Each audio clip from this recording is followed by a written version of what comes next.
Welcome to the All Metal Mode podcast with your host, Michael Hare. Tune in every Monday night, 8 p.m. Eastern with co-host Gypsy Jules, and every Tuesday night at 8 p.m. Eastern with Matt Hoffman as we talk to guests, discuss metal detectors, equipment, and everything treasure related. Feel free to join in the discussion in the chat room during the show, and please, if you like what you hear, we'd appreciate you taking a moment to hit that like button and share the link with your friends. We hope you enjoy the show. The All Metal Mode podcast starts right now.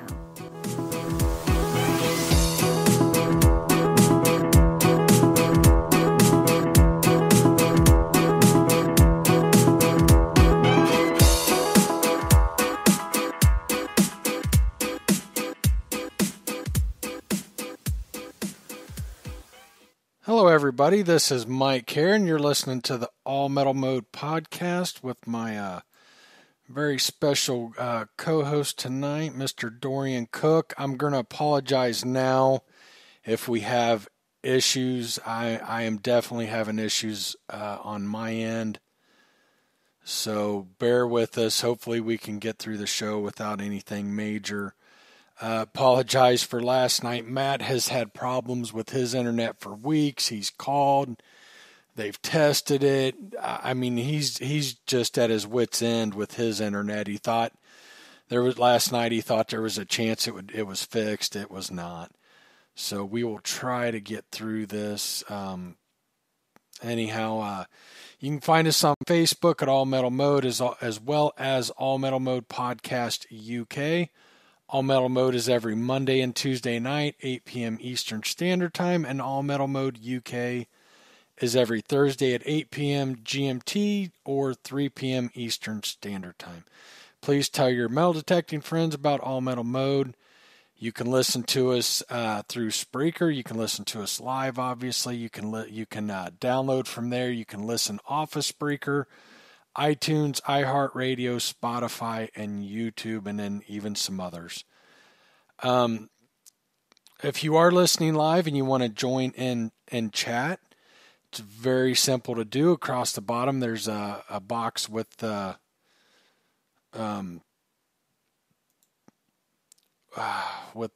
pause button in it, and you click on that. There should be a little chat bubble. You do have to sign up for it, but you can do it through Facebook. It takes a matter of seconds, so not an issue. Don't forget, Dirt Digest Magazine October issue is out if you haven't seen it. DirtDigestMagazine.com. We are always looking for articles. If you have a good article, good idea, if you need help with it, I'll be more than happy to help you with it. We're also looking for submissions for finds to put in the magazine. So if you found something cool recently or even older. I mean, it doesn't have to necessarily be current. Like I've said, George Kinsey's been sharing in All Metal Mode some really neat buttons and stuff. I wanted to talk to him and see if he'll let me publish them in the magazine. And I know some of those were found years ago, so hopefully we can do that. So yeah, if you have any articles, if you have any submissions, if you want to talk to me about it, anything, you can contact me. Of course, you can find me on Facebook and allmetalmode@gmail.com, but the actual email for the magazine, which I monitor daily, several times daily, is mhair@dirtdigestmagazine.com. So yeah, dirty letters. Here's a funny story. If you were listening a few weeks ago and we come up with dirty letters, All Metal Mode. Of course, there's no dirty letters, but to handwrite letters and send them back and forth. Well, Jeff Urey was making fun of me, kind of calling me feminine and stuff, because I thought it was a really cool idea, and he really hurt my feeling and whatever. Well, I got an apology letter from him today, and it's in a women's suffrage card. So, I mean, it's kind of an apology, but he's also kind of a big jerk. Is the best way I know to say about that. But I guess I got an apology. I don't know. It kind of hurt my feeling again, but I have his address. I'm going to send him. I've got to come up with something good to send him to mess with him. But so let's get into it. We'll go ahead and get started. Tonight we're going to talk about the Simplex, Dorians trip, the Ohio trip, whatever. We're also going to do call-in 682-459-2977. If any time tonight you want to call in, ask questions, share comments, whatever you want to do, give us a call. We're going to start. Dorian's going to fill us in on the trip he just got back from. Boy, I'm really struggling here, Dorian. Yeah. Okay. Well, it was a very interesting experience for me. For about 25 years, I've been trying to break into an area around Harrodsburg, Kentucky, get some permissions because right before the Battle of Perryville, which occurred about 15 miles away from Harrodsburg, and Perryville, by the way, was one of the 20 biggest battles in the entire Civil War. It didn't get the same press notoriety because it occurred about the same time as the famous Battle of Antietam, Maryland, that Robert E. Lee fought. So Perryville got pushed into the background in the media of the day and so on. But it was a huge battle, and probably, the truth be told, there were about 10,000 casualties for a one-day battle, which is horrendous. Anyway, before the battle, General Bragg, who commanded the Confederate Army of about 32,000 men, walked around Harrodsburg, Kentucky. Now, Harrodsburg is a very interesting town, tremendously pivotal town in Kentucky's history, because during the what we call the Indian Wars period, which occurred between about 1760 through the end of the 1780s, began to taper off around 1790, was pretty well over by 1810. The Shawnees, which were one of the principal tribes in that Indian War, finally gave up and moved west, moved out of Ohio and Kentucky and went on west. But during the period of the worst part of that war, it got pretty desperate for the colonists, for the frontiersmen, the people that included Daniel Boone and famous names like Simon Kenton and so on. John Finley was another one. At its very worst, after about 30 or 40 what they called stations or fortified settlements had been established on the Kentucky frontier, the Shawnees had succeeded in reducing those to just two, and that was Boonesboro and Harrodsburg. They had fortified stockade-type settlements, and they were the only ones left on the Kentucky frontier, and their total manpower was about 127 fighting men, and they were facing over 3,500 Shawnees and their allies, several other tribes. So it was pretty desperate, and yet they managed to hang on, and eventually more settlers came in, the numbers increased till finally, the Shawnees killed thousands of settlers. It was said at the peak of the Indian Wars that you could see 70 bodies of murdered settlers floating down the river per day. And yet, even with that, for every settler that the Indians killed, it seemed like 3 came down the river, the Ohio River from Pittsburgh, that area, to replace them. So eventually, the sheer force of numbers forced the Shawnees to retreat out of their lands. So Harrodsburg, like I said, was a pivotal town in that regard. It was founded by James Herod, and it's little known, but apparently, it's commonly thought that he was killed by Indians. But the actual truth of my research has turned up is that he was struck by lightning while he was out hunting for the John Swift silver mines, which are very, very famous silver mines in Kentucky. And that would be a good topic some night for us to discuss. Mike, we want to think about that because I've got a lot of information on the John Swift silver mines.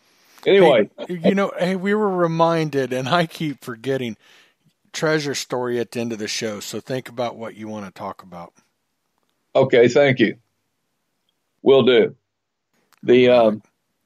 Okay, so with that backstory, my wife and I tend to take an 8 or 9 day vacation every fall, and our travels over the last 38 years have taken us to places like Israel, New Mexico, just all kinds of places around the United States. And this year, my wife found a great little vacation rental house right in the middle of where Bragg's 32,000 man rebel army had to have camped, because at the back of this property is a river called the Salt River.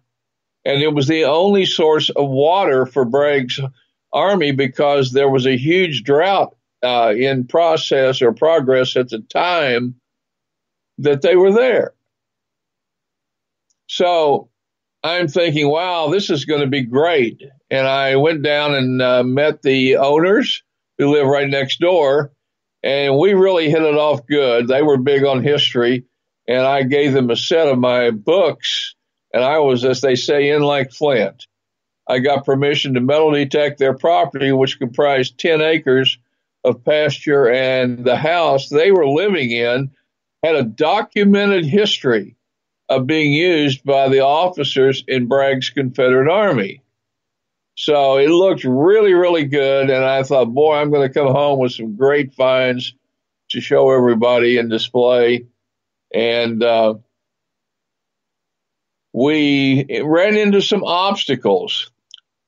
And the interesting thing about this story is it's I want to tell you the good, the bad, and the ugly, because some of it was ugly, some of it was good, and some of it was just bad.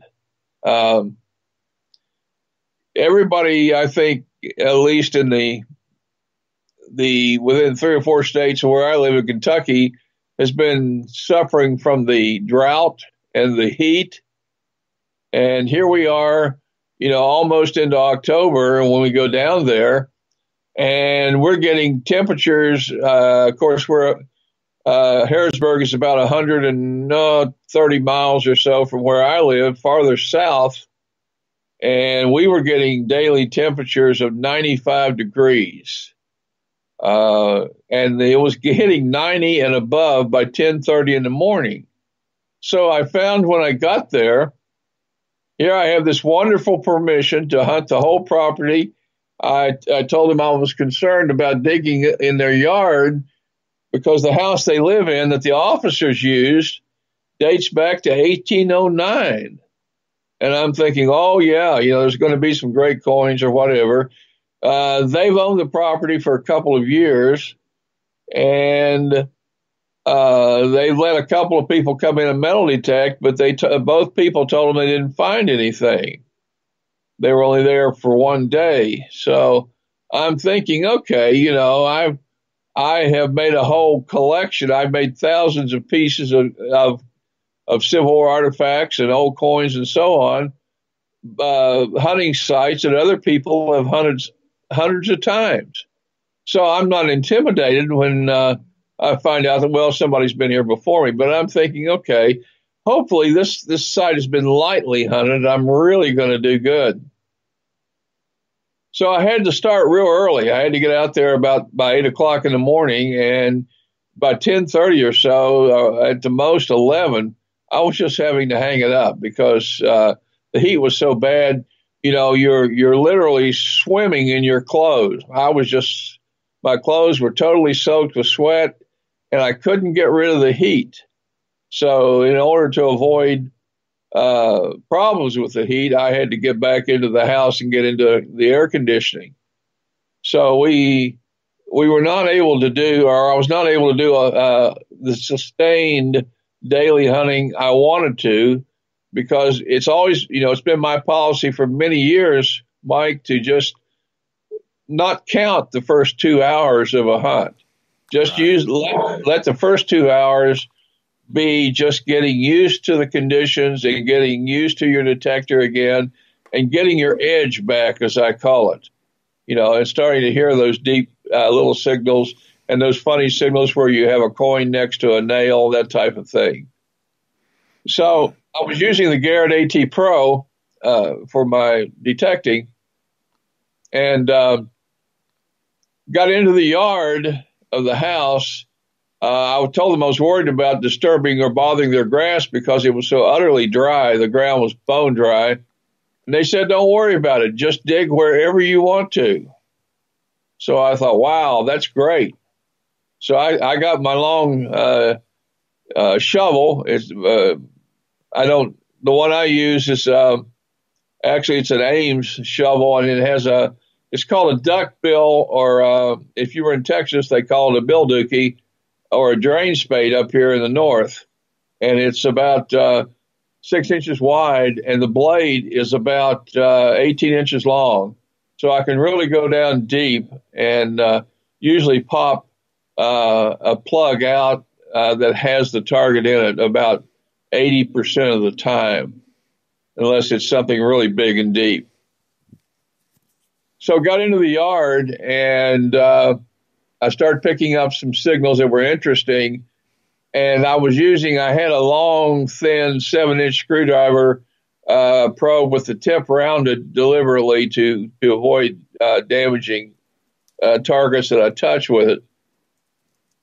And I started immediately probing some of these signals, and I was probing into other people's holes that they had made with a similar probe. So it became apparent to me within an hour that I was hunting a yard that had been recently really hunted hard. And I say recently, in the last 5 years or so, I would say, because of these probe holes were still there in the soil.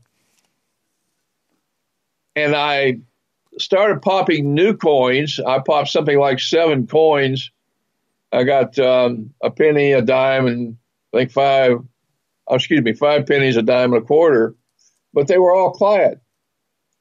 And the interesting thing was I was getting them fairly deep. They were 4 to 5 inches deep. But I wasn't getting any deep coin signals. I wasn't getting any deep non-ferrous targets. The only thing in the yard, and there was plenty of it, was iron.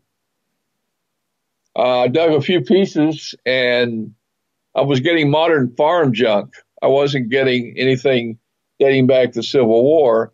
The house had a circular driveway around it that was paved, and I got outside that driveway on the left side of the house, and I got a pretty good signal, and it was multiple signals, and I started digging up pieces of thin copper or brass. And it took me a while to figure out what they were all from the same object. They were broken. And I realized that I had the part of the frame of what's called a carte de visite or carte de visite. If you see the old Civil War photographs that were framed, they'll be in a little rectangular copper or brass frame, and they'll have a copper or brass insert with an oval cutout in the middle, and the soldier's picture will be framed by that oval cutout in that brass insert in the frame. So that's what I'd found. It was broken up, and it was down from the back of the old house, and so I'm thinking, okay, that's about where probably the soldiers would have thrown their trash.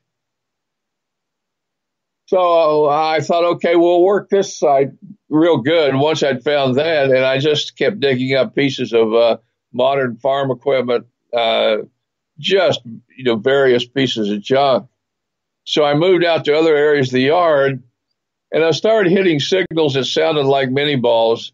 They were really hitting good. They were hitting between 72 and 77, which is a mini ball in the Garrett AT Pro, at least the one I'm using.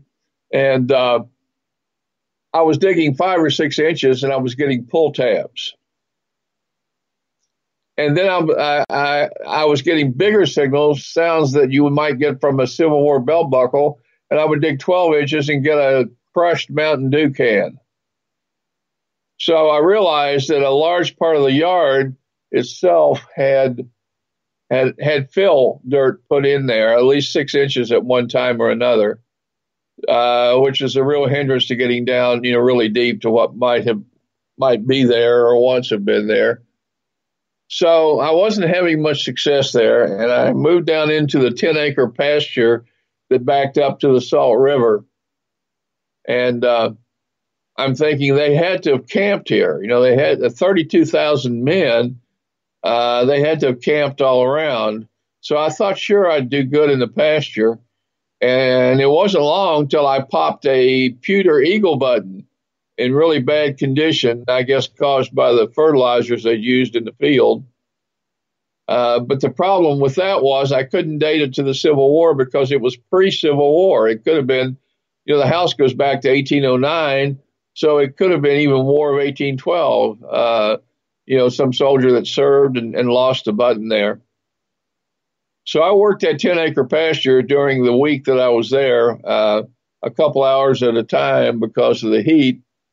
And I would get once in a while a little flurry of nail signals and just wasn't finding anything. Couldn't find a mini ball, couldn't find a Civil War button, much less a CS buckle or anything that I'd hoped to find. So that part of my great vacation on a Confederate camp, I thought, was a disappointment. And, I tell this, especially for you newer detectorists out there that are listening, because that's the way it is.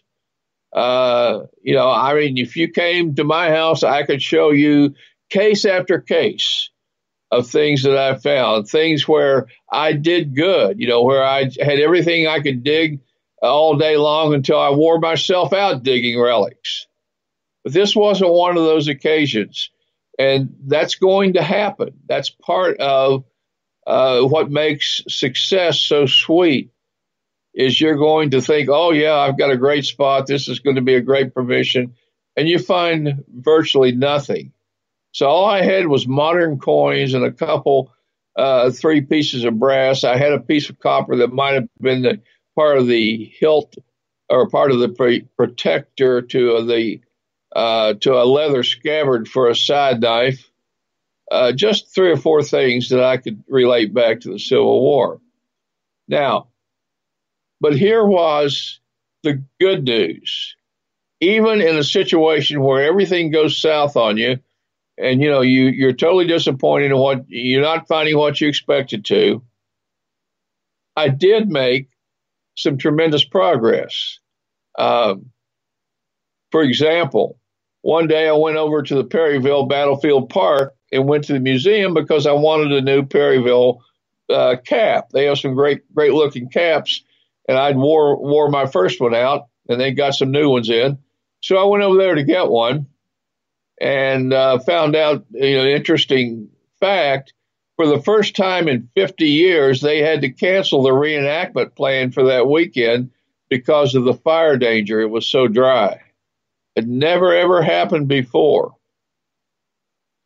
So while I was there, I bought 2 or 3 books, and I bought an incredible book called Privations of a Private. It was written by a man named Marcus B. Toney, who served with the 1st Tennessee Regiment out of Columbia, Tennessee, during the Civil War with the Confederate Army. And the book is full of leads. I mean, the first 30 pages, I I counted probably 40 different leads. This guy was amazing. He was giving you X marks the spot on where his regiment camped, and what part they took in the battle, exactly where they were. And I'm about halfway through the book, and I'm just literally blown away by all the leads that are in this book. So I found a treasure, but not with a metal detector, you see. So this was something really good that came out of this trip. In the process, I spent time with the owners of the house that the officers camped in. And it turns out that the lady is the treasurer for the Harrodsburg Historical Society. She knows all the people, in the area that are interested in history. And she's an absolute gold mine in terms of being able to put me in touch with people around Harrodsburg that own property that would let me, as I don't bill myself to them as a relic hunter. I call myself an artifact rescue specialist. And that sits a lot better with people these days than hearing the word relic hunter. So she's going to, set up a speaking engagement for me. I'm going to go speak to the Historical Society, and I'm going to make contacts because Bragg's army, his 32,000-man army, did camp there at Harrodsburg. But both before and after the battle, they had to camp on the Salt River because it was the only major water source that would support 32,000 soldiers and 16,000 animals, horses. So it's there somewhere. And the more people that I get to know, the more doors are going to open to me in the future. And not only that, but it turns out the lady's husband, about 3 weeks ago, became the head of public works for the whole city of Harrodsburg. So he knows exactly what's going on in terms of old abandoned houses that are going to be torn down, one thing and another. Projects are going to rip up old streets, things like that. And he's going to let me know when these things are going on so that not only will I have knowledge of the projects, but him as the head of public works, he can get me permission. He can let me come in and hunt right there where they're doing the construction and things. So that right there was a tremendous, it's exciting to me. Those two contacts should produce some really great results in the future. So, see, the point is that even though the detecting fell way short of my expectations, I didn't come away from the experience empty-handed. No, you never do. You always learn, and absolutely. Right. So I wanted to share that just from the standpoint of saying that, you might not find the treasure you're looking for, but you might find one you weren't looking for. And like I said, this book by The Privations of a Private, if anybody wants to check it out, there's more leads than I can ever work in that book. So have at it. It is a great, great piece of literature for research, for Civil War relic research. And I don't think anybody will disagree once they read what this man wrote, because he just had the habit of telling you exactly where he was and when he was there and what happened when he was there. So anyway, just wanted to share that with you, and I hope that will be of some value. And, I hope that when you have these experiences that you won't get discouraged and feel like putting your detector in the closet, and going off and doing something else. I'm not discouraged. I'm already planning for the next hunt. That one's behind me. Learned some things. Haven't given up. Waiting for the next door to open down there at Harrodsburg, and I'll be back there because I'm chasing Bragg's army, and I know it's there. I know they camped there, and I know there's going to be good finds. It's just a matter of getting on the right piece of property.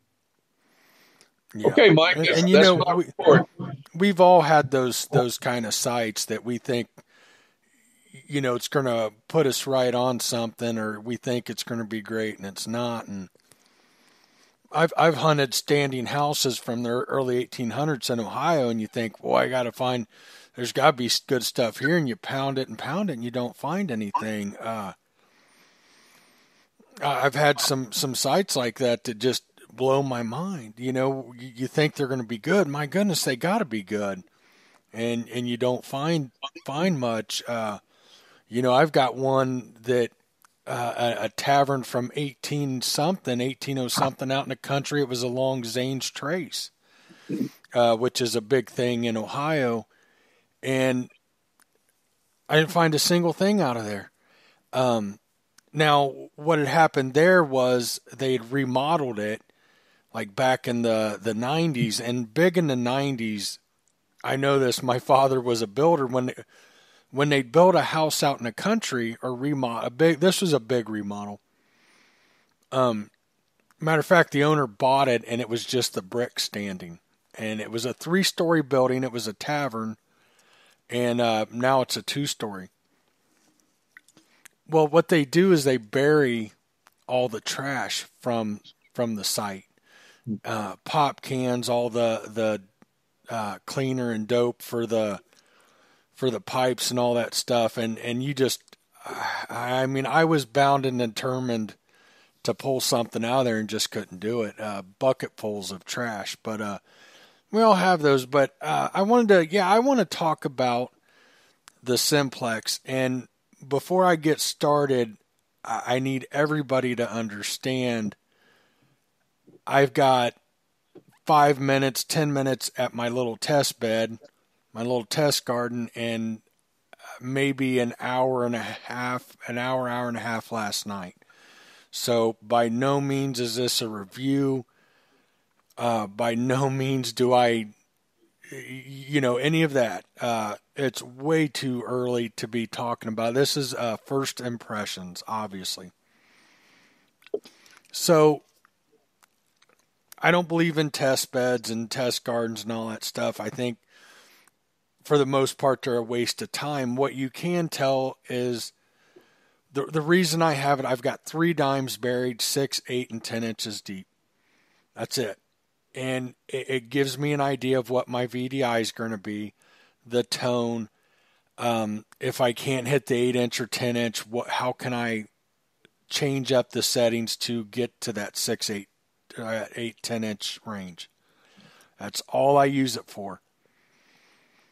I went out yesterday, and where I've got them, there's stuff all around. And it's been months since I've been out there. I kind of lost it. Where I put it was almost ridiculous, Dorian. I just put it out in the middle of the field, and I found them right away, within a few minutes, which was really impressive. I mean, there's a lot of junk in this field, and hit the 6-inch, no problem. Hit the 8-inch, no problem. Now the 10-inch dime, I got a good tone, good repeatable tone. Rarely did I get a VDI. I'm okay with that. I would dig that all day long. The tone was there. Not getting a VDI was telling me it was deep. It wasn't getting depth reading either. So, I consider that, I would definitely dig that. I knew it was deep. It was a good, solid, high tone repeating. I would dig that. And our ground is so dry right now. I mean, you know what it's, you lived here, Dorian. The ground is cracking. It's, you can't, I've got Predator Tools shovels, the best, as far as I'm concerned, the best tools on the market. And I had holes last night, or started to do. I couldn't put all I'm 300 pounds. I couldn't get my shovel into the ground. Wow. It was that, I mean, more than like an inch. There was 2 or 3 times I couldn't, with all my weight, get it in the ground enough to where it would have stayed standing up. That's how, it's like concrete right now. So that was really, really impressive to me. Dry ground, 6, 8, and 10, hit all 3 of them. I think you add a little bit of moisture to the ground, and I think I'll get a VDI reading on that 10-inch coin. Now we're talking, I'd have to look it up. I think the one without the wireless headphones is somewhere around 260. The one with the wireless headphones is going to be around 320. I'm not positive. I'm going to look it up right now just so I've got it right. I meant to pull this up earlier. 254 and 339. Wow. So, that's unbelievable. Mm-hmm. Waterproof up to, I believe, 10 foot. I'll tell you what. Like, how's it feel in your hands? Well, that's where I was. That's where I was going next. There is nothing about this detector that makes you think it's in the $300 range. Nothing. It is well built. It's a straight shaft design. The handle is super comfortable. The arm cuff is good. One thing that Nocta Macro started doing with the multi-cruiser was, they have internal batteries, rechargeable setup, and they have a battery pack that you can add on that still keeps it waterproof, and it uses double A's, and it mounts under the arm cuff. Well, this one has that. It has the mount for the arm cuff. Something else I was really impressed with, it's waterproof, and if you don't have the wireless headphones, what do you do? The AT Pro, what do? You're kind of stuck, right? You've got to use their headphones. This comes with an adapter to run any 1/4-inch headphones. For $254, it comes with that adapter. So impressed with that. I'm very impressed with the arm cuff being set up to where you can run that other, so you can run a battery pack. It folds down. I didn't measure it, but if I'm standing straight up and I put my arm down by my side straight out, and a coil would be, the coil's not folded down, it's folded so it's the shortest length it can be. It's above my knee. Oh. Now I'm 6'3", and I don't have it extended out all the way for my height, and I tend to put my shafts long. I like to get my coil out in front of me. It was super, just incredibly impressed. I kept, I got into it, and I'm metal detecting last night, and I'm just like, wow, this is a $300 detector. Roughly $250 and $320 something. Dorian, I was blown away. What's it? How was it as far as, those of us that do relic hunting, we're into really rough places with rocks and trees and brush, and we're always banging our coil, and stem against various obstacles. Did it seem really solid as far as, is it going to hold up under that kind of use, or did it seem a little more delicate? Sometimes the cheaper detectors just aren't made to take that kind of abuse. No, I'll tell you something. No, it's built really nice. Now, one thing I'm not a huge fan of, but we're talking weight, but as far as holding up, I don't think it'll be a problem. And I'll give you a real good example right now. If as tall as I am and I like my shaft extended out, the first time I set it, if you get your lower shaft out real far, you get some flex. A lot of detectors do that though. Now I like rigid. I like where it doesn't flex. But I actually kind of tripped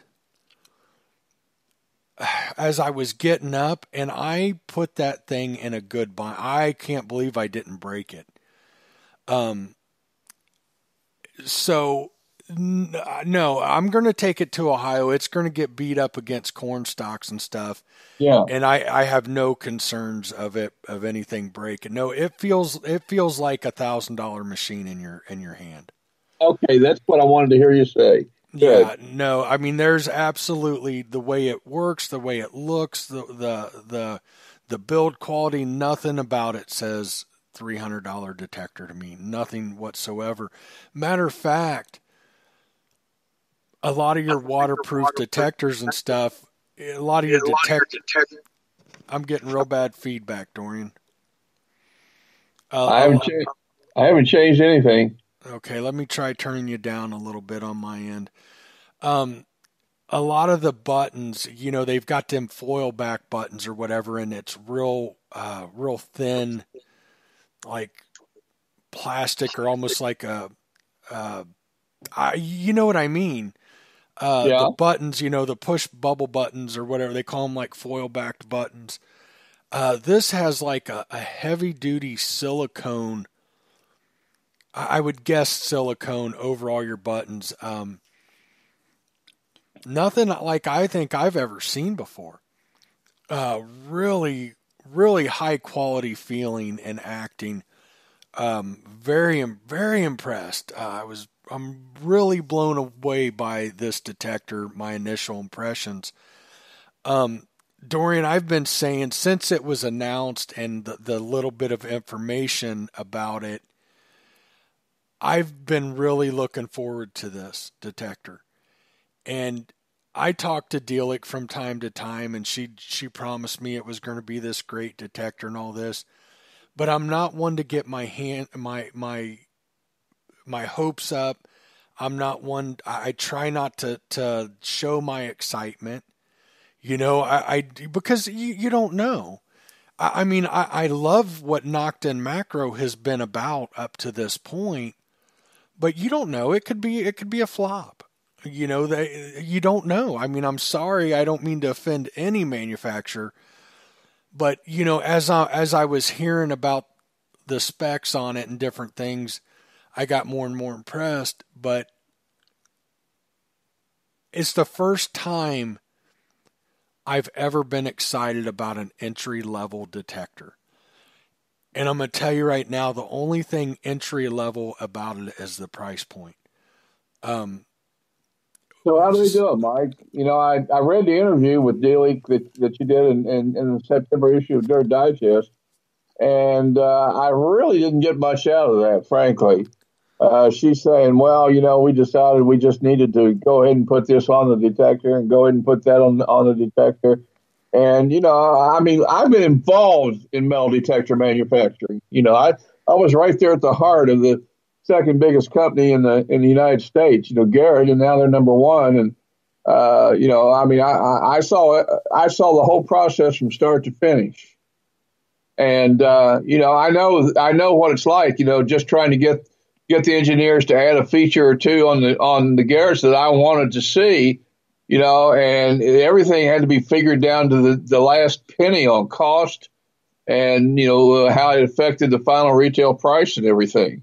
So when you get a machine like the Simplex that has so many features of the $1,000 and up detectors, I have to say from my viewpoint, how do they do it? I don't know. I really don't. You're talking about a foreign detector, a foreign country, and you've got all the extra problems, in terms of they have to be shipped to the United States and go through customs and the extra expense and all that. I don't know. As I would get excited about this, as I would hear something new before I got a chance to use it, I kept telling myself, at this price, it can't be that great. Yeah. Maybe it'll be, I just don't see it competing at the mid and high end levels. And I shouldn't get my hopes up like that. And I had to keep telling myself that. And Dorian, I'm just blown away. I am. I don't know how she did it. I don't know how Nocta Macro pulled this off. It's gonna be with me in Ohio. You and I will get together. It's super easy to set up. I think you'll be blown away. It's not slow. It's a fast recovery. You can get two targets close together, and it made me laugh because it was like boop, boop, boop, boop, boop, boop, boop, boop, boop, boop, boop. I mean, I could just, as fast as I could swing that coil back and forth last night, that thing was hitting both of those targets. Is it a 2 or 3 tone? There's 2-tone, 3-tone. I don't know what. Let's see. The park mode is 3-tone. The field mode is 2-tone. Then you have an all metal, and then you've got a beach. Okay. I think the beach is a 2 or 3-tone as well.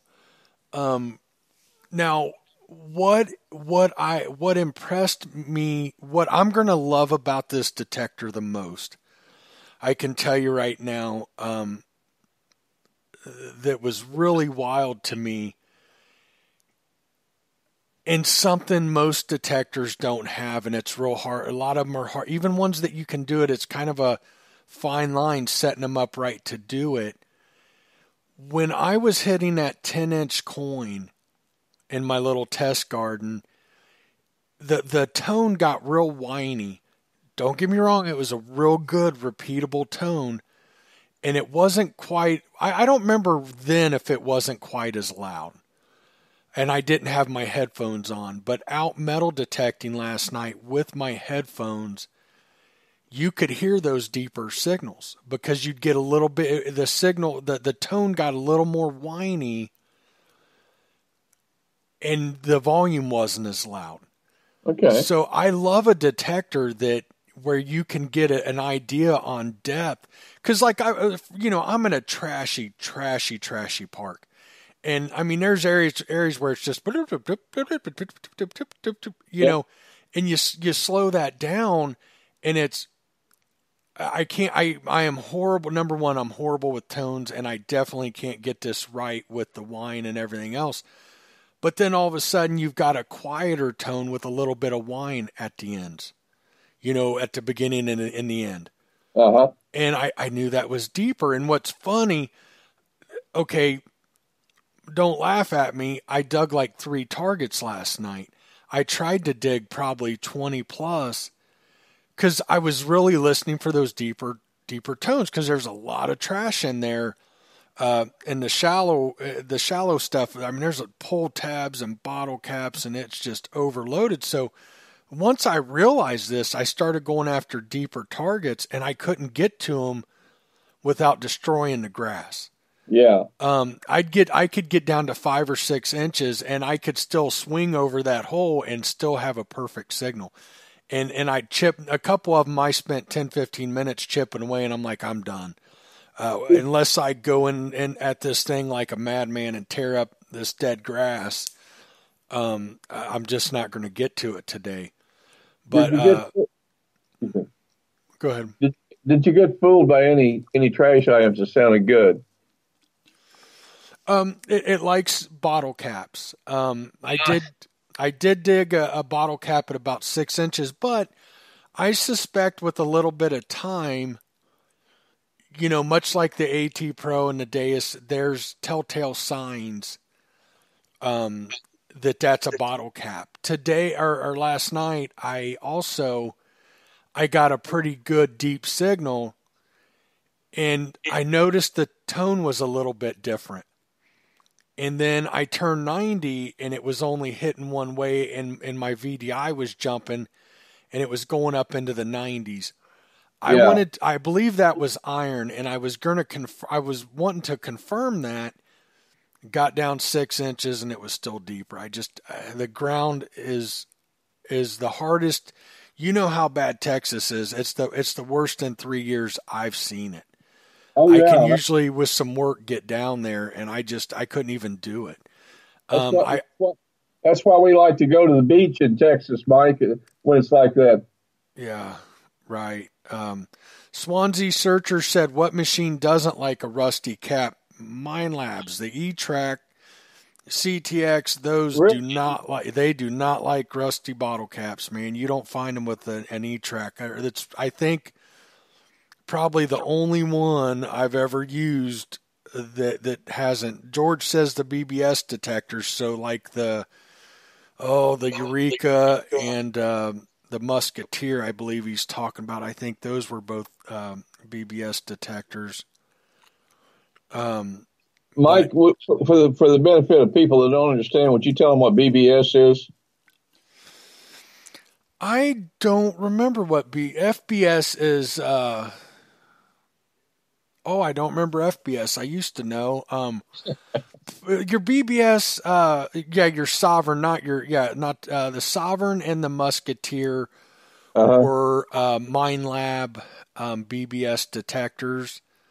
The Explorer Z-Track CTX were FBS. I know that, and I know BBS, but off the top of my head, I can't. George said broadband spectrum. Thank you. Yeah, and Bill said BBS is different than BBW, Mike. Careful. Oh, that's funny. George said the Musketeer. I'm sorry, the Musketeer. The Musketeer's not. It's a single frequency detector. I believe it's 5 kilohertz. It's a real low kilohertz. But anyhow, it was really, man, my initial impressions, I am blown away. It was just that it's got good tones, very fast recovery, without a doubt deep. I want to see what kind of depths this thing's capable of in wet ground. Moist ground. I mean, it is so dry. It's like trying to dig through concrete right now. Yeah, I want to get with you and let's compare signals with the Garrett AT Pro. I forgot to make any comments about the performance of the AT Pro. So when you get done there, I would like to add a few comments about the AT Pro. I'm a big fan of the AT Pro. It's a simple turn on and go. Right. I think, although I don't have much time on one, it's a little simpler than I like to use. To me, the AT Pro, that's the reason why we're seeing these $700 to $900 high-end detectors because of the AT Pro and Garrett. But and although I think it's a great detector, and I've seen what it's capable of, and time will tell. I think this will tear an AT Pro up, and let me tell you why. The big thing, first off, it's super fast recovery. I was definitely going through that super trashy park and being able to really sort out all those targets really quick. But the AT Pro, when I go over those 3 dimes, 6, 8, and 10 inches,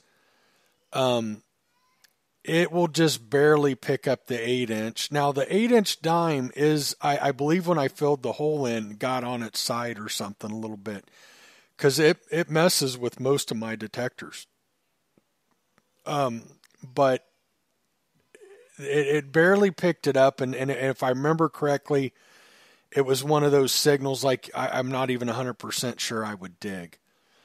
Then the 10-inch, it won't pick it up at all. Yeah. And then you add the speed of the Simplex. I'm telling you, it's that impressive. And the AT Pro impresses me. Dorian, it's to me, it's a very impressive detector for what you get for the money. And I think the Simplex will outdo it. I really do. I'm not, I'm not blindly loyal to Garrett just because I work there. I'll switch to a Simplex in a heartbeat if it's going to do a better job. And it may well be that case. The AT Pro is good. I was pleased with what he did in the dry soil, Mike, because I got a silver ring, I forgot to mention, that was 6 inches deep. And I thought I got a signal so loud that I thought I had a bigger piece of metal, of brass or copper, until I pinpointed and saw it was a coin-sized object. You know, I've seen the AT Pro. I hunted with a buddy for a solid year before I moved that was running an AT Pro, and I got to see firsthand. I mean, that's really where I own an AT Pro. Okay. I've had this isn't even my first. Well, hold on. No, I'm sorry. It is my first one. I've used them before though in the past. When I was a dealer in Ohio, I got really familiar with that. I had one that was just a demo, and I took it out quite a bit because of the popularity of it. I needed to learn it. By no means am I an expert, but hunting with my good friend Scott in Ohio, I got to see what that detector's capable of. And it's no slouch. But in time will tell. But I think head to head, I think the Simplex would outperform it. Well, we'll see. We'll see. Yeah, that's exciting. I will say this for the benefit of the AT Pro owners. I did have a problem with bottle caps. They were reading out at 68, which is right in the range where I would expect a brass button, military button. And I dug a handful of bottle caps, and I could not get anything but a good reading out of them. So that was a disappointment. The main thing is that the VDI display, the numbers is very small. They need to make that a lot bigger. They need to make it at least those numbers an inch and a half high. They're not taking into consideration older people's eyes. Yeah, nice big screen on this detector, big VDI number. That was something else that was really impressive. I made me think of you because that's one of your complaints. Yep. Yeah. Now I gotta say, I want to tell everybody, this was my experience in super dry ground. It should be better in moist ground, but this is an hour of my time, hour and a half last night. There's so much time I got to put on this detector. Before I do any kind of review, before I endorse it, or you know what I mean. But at this point, last night, that short little hunt, man, do I see huge potential. Now. We'll file this under it looks promising. It does. Something else it has that I really like, it has iron audio. And what that means, you can turn down the iron, how loud your iron volume is coming through.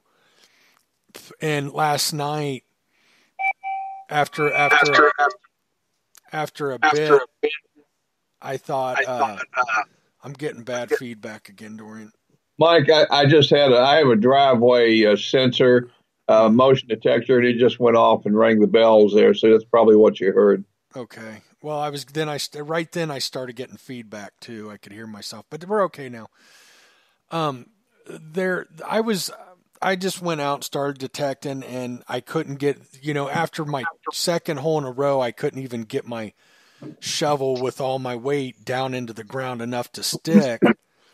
I stopped and I looked around and I thought, wonder where would be the best place to go. Well, under some trees, there's a line of trees, was green. The grass was green. I thought, it stays a little bit. Maybe there's some moisture in there and I can dig. Well, it wasn't any better, but what I did find out under those trees, which I'd never hunted under, it's pretty close to the playground, and I like to stay out away from stuff. Last night I was desperate. There was so much iron under there. I don't know what was there. I'll have to go back and explore later. Makes me think maybe that there was something in that park at one time, because it was just, I mean, it was almost constant with but what's great about it with that iron audio, it was almost a whisper. I had it turned down to the lowest setting where I could still hear it, but I couldn't believe how much iron was in there and how quick it was grabbing on to good targets that I wanted to hear. So I think it's going to be a really good performer in the iron too. George just said very few bottle caps where I hunt. I know why that is, George. That's because everybody in Texas when they were using bottle caps, everybody bought from the rest of the country and buried their bottle caps in our parks. Because, good Lord, do I find bottle caps. I mean, everywhere. There's nowhere you can go and not find bottle caps here. I should start a collection. It's horrible. But, I've got $800+ machines that'll give you a hard time on the bottle caps. Most detectors will. Like I said, most of them, there's a workaround. When you learn them well enough, there's something that'll give you a hint. This isn't a good target. And, so is there, will I find that on this? I don't know yet, but I'm optimistic. In Ohio, bottle caps aren't such a big deal. Here in Texas, I've just never been anywhere where I haven't found bottle caps here. They're everywhere. And I swear, every time I go out, I think, man, Texas must have just bought everything, that had a bottle cap, and they must have had some kind of, park traditions and where they threw their bottle caps on the ground or something. It's horrible. Like nothing I've ever seen. Now, one thing that I don't like about this detector, it drove me crazy, and it's been a problem with all my Nocta macros, is the pinpoint button, boy, I'm struggling with that, is on the left-hand side on the lower left-hand corner. I'm left-handed, so my finger has to go stretch over and hit it, and it's really awkward for me. Now, here's the thing. I don't care. If it performs well, I can overlook that. If you're right-handed, it's perfect. Absolutely perfect. And then to make matters worse, I told you the buttons are under these this heavy silicone, and you really got to put some pressure on the buttons to press them. I mean, not horrible, but more than our typical, foil-backed buttons. So it makes it real hard for me. Not only is my thumb stretched in a weird way, but it also, I've got to push hard. George said he doesn't use pinpoint. Well, last night I stopped because it was hurting my finger. It kept coming off, and I'd be out of pinpoint, and I'd try to push it again. I can, George says he draws the coil back. You can do that on double Ds. I get that. I've never liked that, George. It's never worked great for me. So what George is talking about, you get the signal, and you're in line with it. You can hear from left to right, and I'll start wiggling back. And when it cuts out, it's at the end of your coil. But a lot of double D coils, if it's deeper, it's a little bit farther back. But I mean, I can do it. I'm just not successful 100% of the time. It's like 98% of the time or something. And I can also just exit out, swing left to right, turn 90, swing left to right, put those two coordinates together and dig. In most cases, that works fine as long as, you're not hitting multiple targets and stuff. But that's tough for me. Now, if you're right-handed like most of the population is, it's not an issue.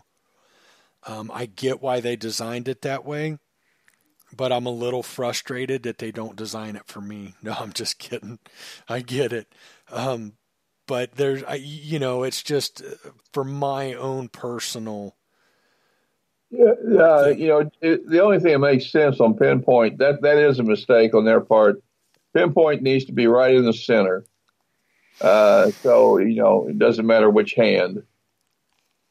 The Garrett pinpoint is in the center. And, I do, my system is different from what you and George use. I do a process that I developed back in '79 called detuning.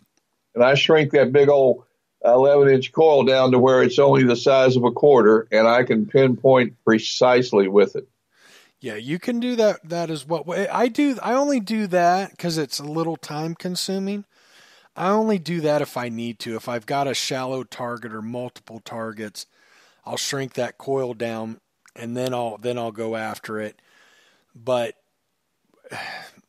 that doesn't help me in my situation because we're right back to I've got to pinpoint. I've got to hit the pinpoint button. So I get what you're saying, and I do like that method. But with the double D coils, most of them, I don't know about the Garrett. I want to say the Garrett's a little bit different. Like you got to turn 90, but most of your double D coils, I mean, the pinpoint's just dead on, and you don't have to turn 90. Get your left to right, find where it is, and then go up and back until you're. Another really cool feature about the pin until you get that, that center or whatever. But if it's real shallow, then I'll shrink it because, I just moved my coil 6 inches, and I'm not sure where center is, and I'll shrink it and come back and you'll find it easier that way. Give you a little more thing. If I'm in a big hurry, I'll just lift my coil up, keep it flat, as flat as I can, lift my coil up.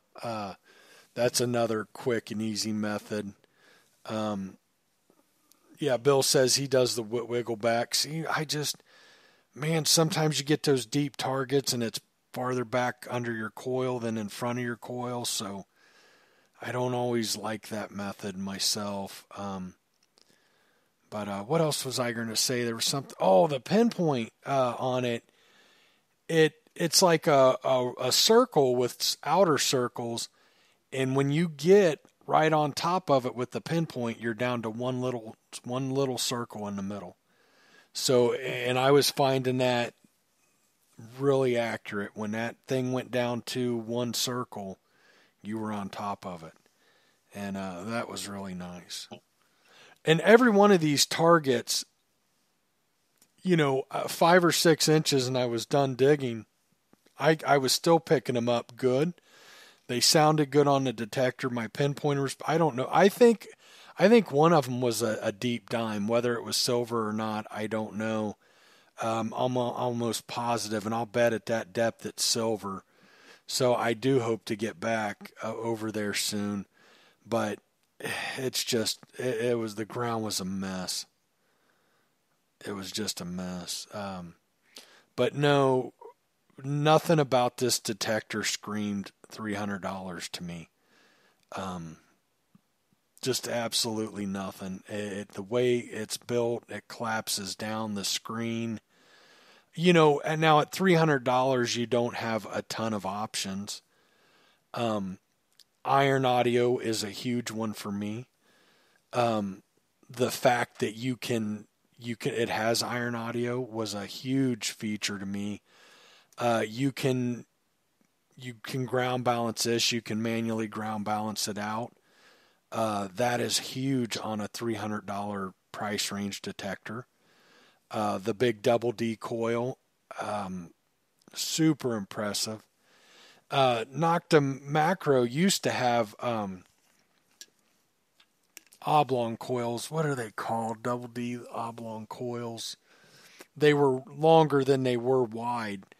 And I was really disappointed when they came out with the Amphibio and it had the big circle coil, a big round coil. I've always preferred those. Oh, what's the name of them? Somebody chime in. Coil? What's that? The round ones are the concentric coils. Elliptical. No, it's still a double D coil. Oh, But it's round and it's open. But elliptical. So yeah, they used to run elliptical coils, double D coils. And I really liked that. I always kind of preferred those. Well, when they came out with the Amphibio, they came out with a round coil. And I didn't like that. But that coil was incredible. That coil is incredible on the Amphibio. So, and I mean more depth, still great separation. I don't know, something, I know you're getting your signal shooting down the length of the coil, and whether it's a big round one or a elliptical shouldn't matter. I don't know. I prefer the elliptical coils when you're talking double D coils. But this coil, this big round one, it's on the Simplex too. I'm telling you, it's impressive. I'm glad they made that move. It's, you take the multi-cruiser and you put the Amphibio coil on it, and it'll perform just as good in my opinion. Because of the coil, you'll get that more depth. It's not that the Amphibio is a deeper detector; the coil's deeper, and you really get that coil. Just it was something magical when they came out with that big round one. Well, this one I suspect is, although they're not compatible, they whatever technology they're doing or whatever they did for that coil is in this coil. So, yeah. okay. But no, it's not I think there's a little bit of fusion. It's still a double D coil. It's just round instead of elliptical. The concentric coil goes down like a cone. And I know that's confusing, but usually when I think of a concentric, they're usually donut. It's a donut coil, or it's solid. And this one's all cut out. The Mine Labs ran a round double D coil. Let me make a comment, Mike. You said that the concentric goes down like a cone, and that's really not correct. The old TRs did like a cone, but a concentric, if you look at these three-legged iron pots, Mm-hmm. if you look at them from the side, that's more or less the shape of the field of a concentric coil. It kind of bulges out, and then it rounds off at the bottom. It's not like a cone. Yeah, it doesn't go down to a point. You're correct. Okay, just wanted to clarify. Is what you're saying. Yeah, it's more, it almost looks like a D with the back up. Yeah, like a D that's pointing down instead of standing up. But not just the length of the coil, the width too.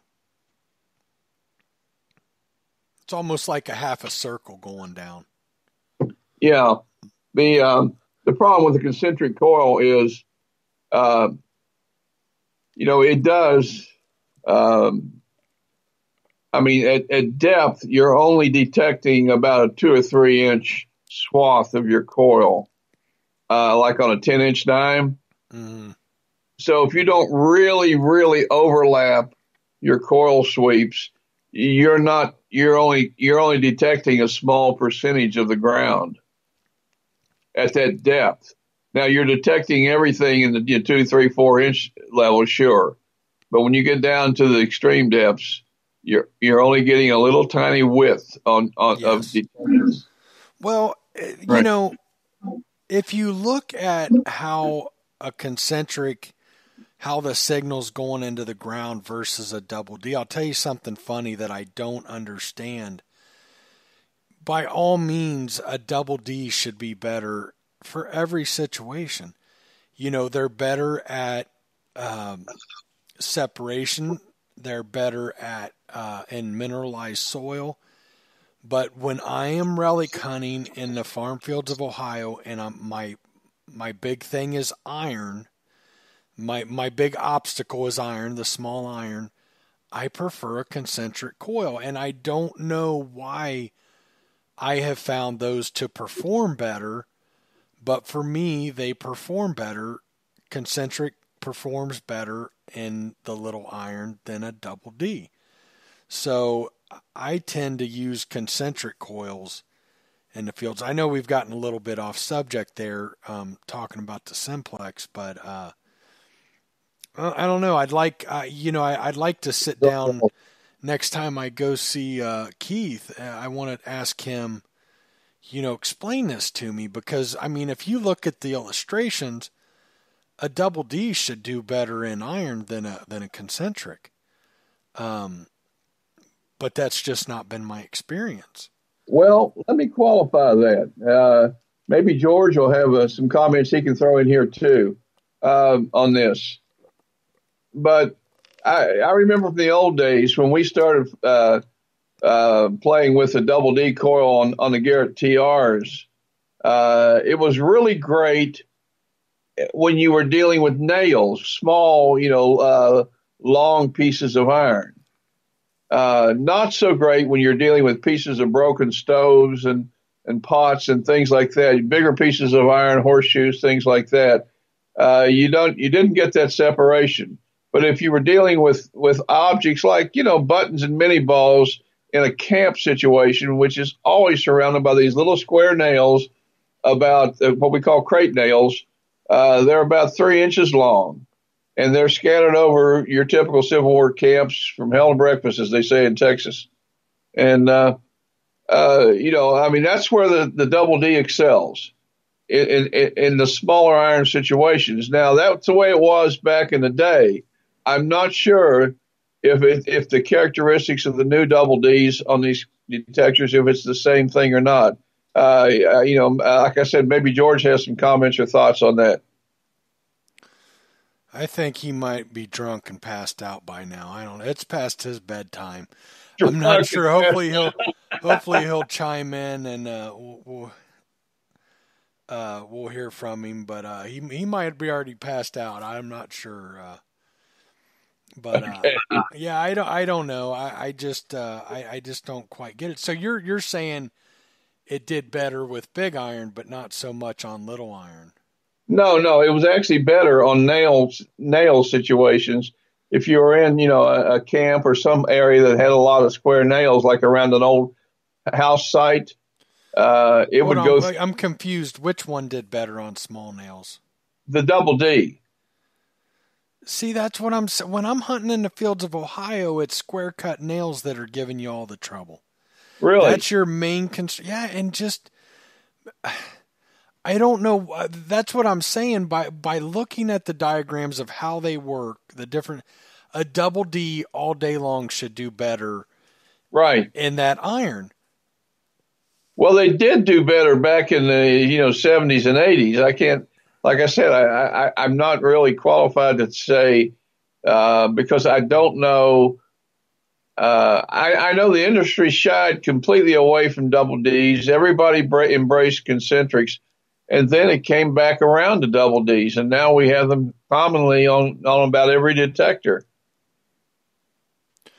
Yeah, I don't know. I right now I wish I knew George's phone number, or no, his wife's phone number, because he said, "Let my wife found out I just bought another detector, she will scream." George, I cannot buy a detector. Without my wife. Oh boy. Yeah.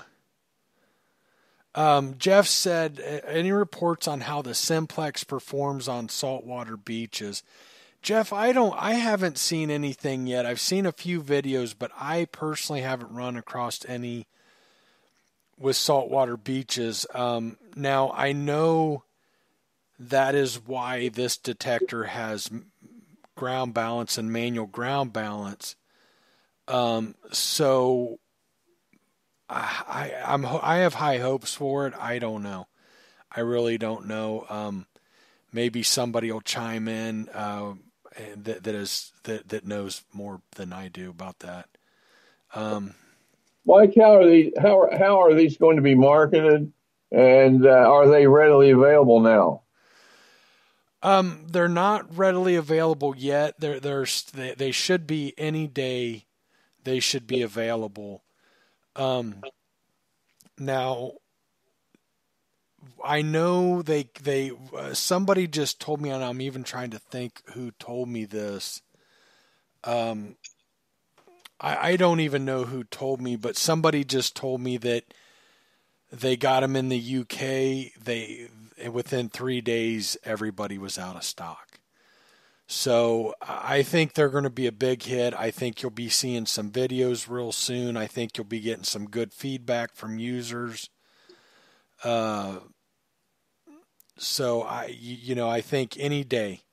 I know they were shipped to UK first, but George, like I said, as I was swinging this, I mean, I'm listening to this thing and how quick it's recovering from target to target, and listening for those deep targets and everything else, and you quickly forget you're swinging a $300 detector.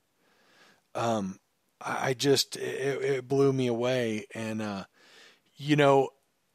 don't know if anybody has seen it. Delic did a video. I guess some people were beating up on it, and Delic's not she's not your typical, what is she now? I believe she's vice president and in charge of marketing as well. And at that level, those people usually aren't involved. You don't hear from them. You don't know who they are. She's very involved. And she did a video that she was pretty upset that the detector was taking some hits, and she's passionate, man. You don't want to upset her. She believes in what she's doing, and she works her butt off, and you got to be impressed with her in that aspect. But she said some of the people beating it up haven't even used one, and this and that, and I agree. I think the negative things will go away. I know that they had a problem. A couple went out with coils. A couple went out without hardware. I've been dealing with Nocta Macro before they had a service center here in the United States. And I'm telling you what, if you had a problem, it was in the mail. They took care of it. It was fixed. And, I know when I first got involved with them, my concern was, wow, they're all the way in Turkey. That's a good bit. Man, they will ship it out right now. But, that was before there's a service center. Now there's a service center. I've heard good things about it. It sounds like everything's running smooth. So there's no concern. But, she made a really good point that I liked. Whether you like the detector or not, I don't know if this is what she said, but her point was pretty much, I'm not even going to try to repeat what she said. They are shaping the metal detecting industry. And there's no doubt in my mind, whether somebody likes this detector or not, the fact is, other manufacturers are going to have to go, whoa, we're going to have to drop our prices. We're going to have to build a high-performance machine at this price range. Because I'm going to tell you right now, I might have used it for an hour, and by no means am I ready to go do go do my review or anything. I'm going to tell you it'll blow anything out of the water anywhere near that price range. I will put money on it. Will it? I don't know. Do I highly suspect it? Yes. Am I ready to say it 100%? No, I can't do that after an hour, but I can tell you it'll go hit that 10-inch dime, no problem. I've got detectors 2x, 3 times as much as that won't hit that dime, or it struggles. or detectors that I've tested. So, I just don't see. Maybe there's something I won't love about it, or there's some performance things that I wish were better. But what I'm seeing from it right now, I'm absolutely blown away. Just blown away. Yeah, Greg said this is true. They just upset many companies. Good. I mean, we need this. We needed AT Pro to come out and blow everything away and compete with the $1,000 machines. You look at what was going on at that time. By no means am I saying the CTX isn't popular or wasn't a good machine. It was a very good machine. I had one. It was wonderful.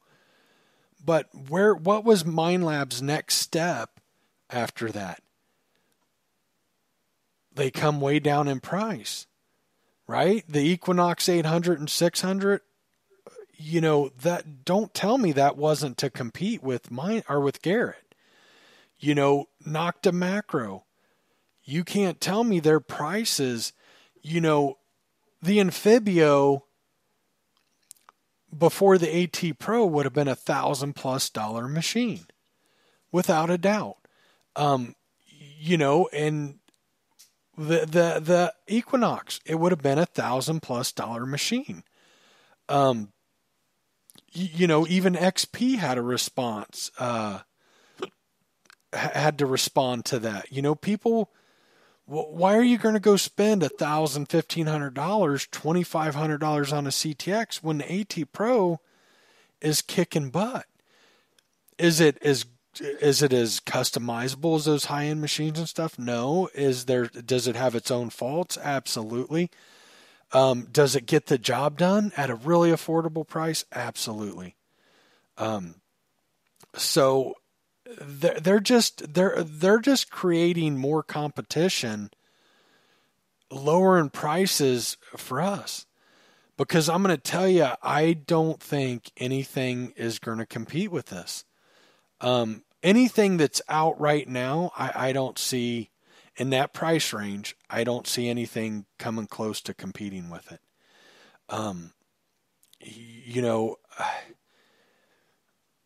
We'll see. I mean, MindLab, the Vanquish, I can tell you one of the things I love about this podcast is just one of the things. I get to talk to a lot of people in this hobby.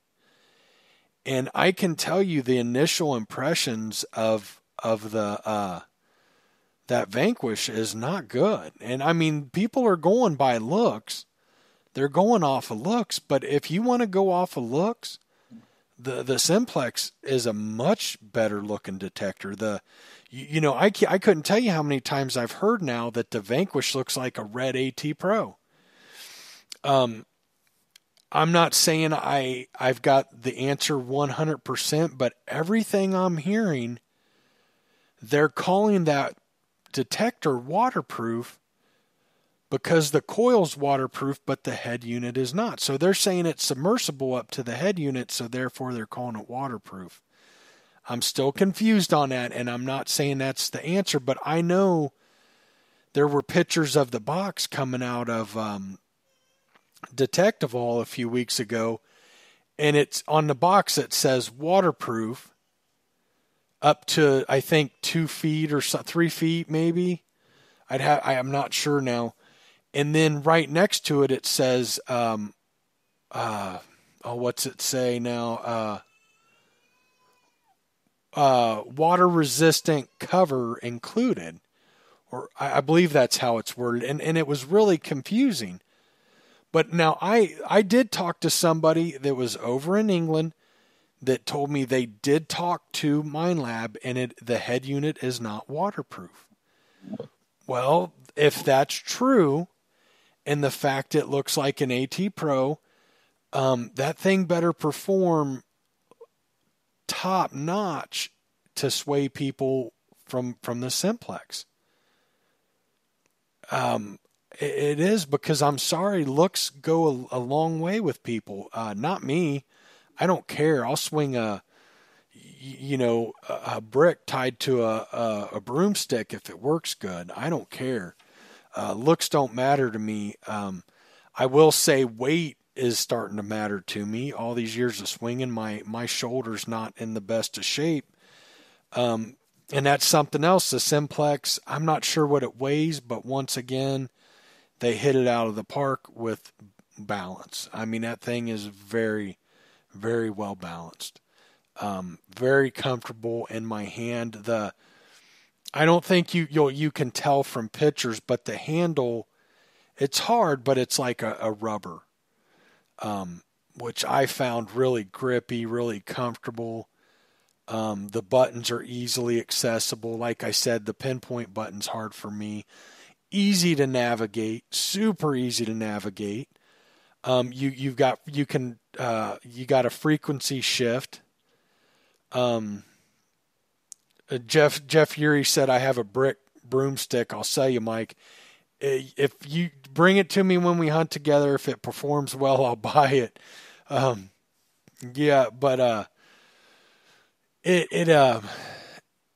Okay. So you've got your, let me think, your volume for your headphones, and then trying to think what else. I don't have it in front of me. So I might miss something. Let me go through. Then you've got something, an iron volume. You've got frequency shift. You can shift your frequencies if you got interference. There's this was so impressive. It has a light at the back of the head unit that shines down to your coil. I didn't know what it was, and as I was going through, I engaged it. There was lights on. This was during the day. Now, we keep our windows pretty blacked out to keep the heat out, but there were lights on. I mean, I could read my manual. It was light enough, and I could see that light shine down to the coil. It also has a vibration mode. If you have hearing issues, my goodness, it's got vibration mode.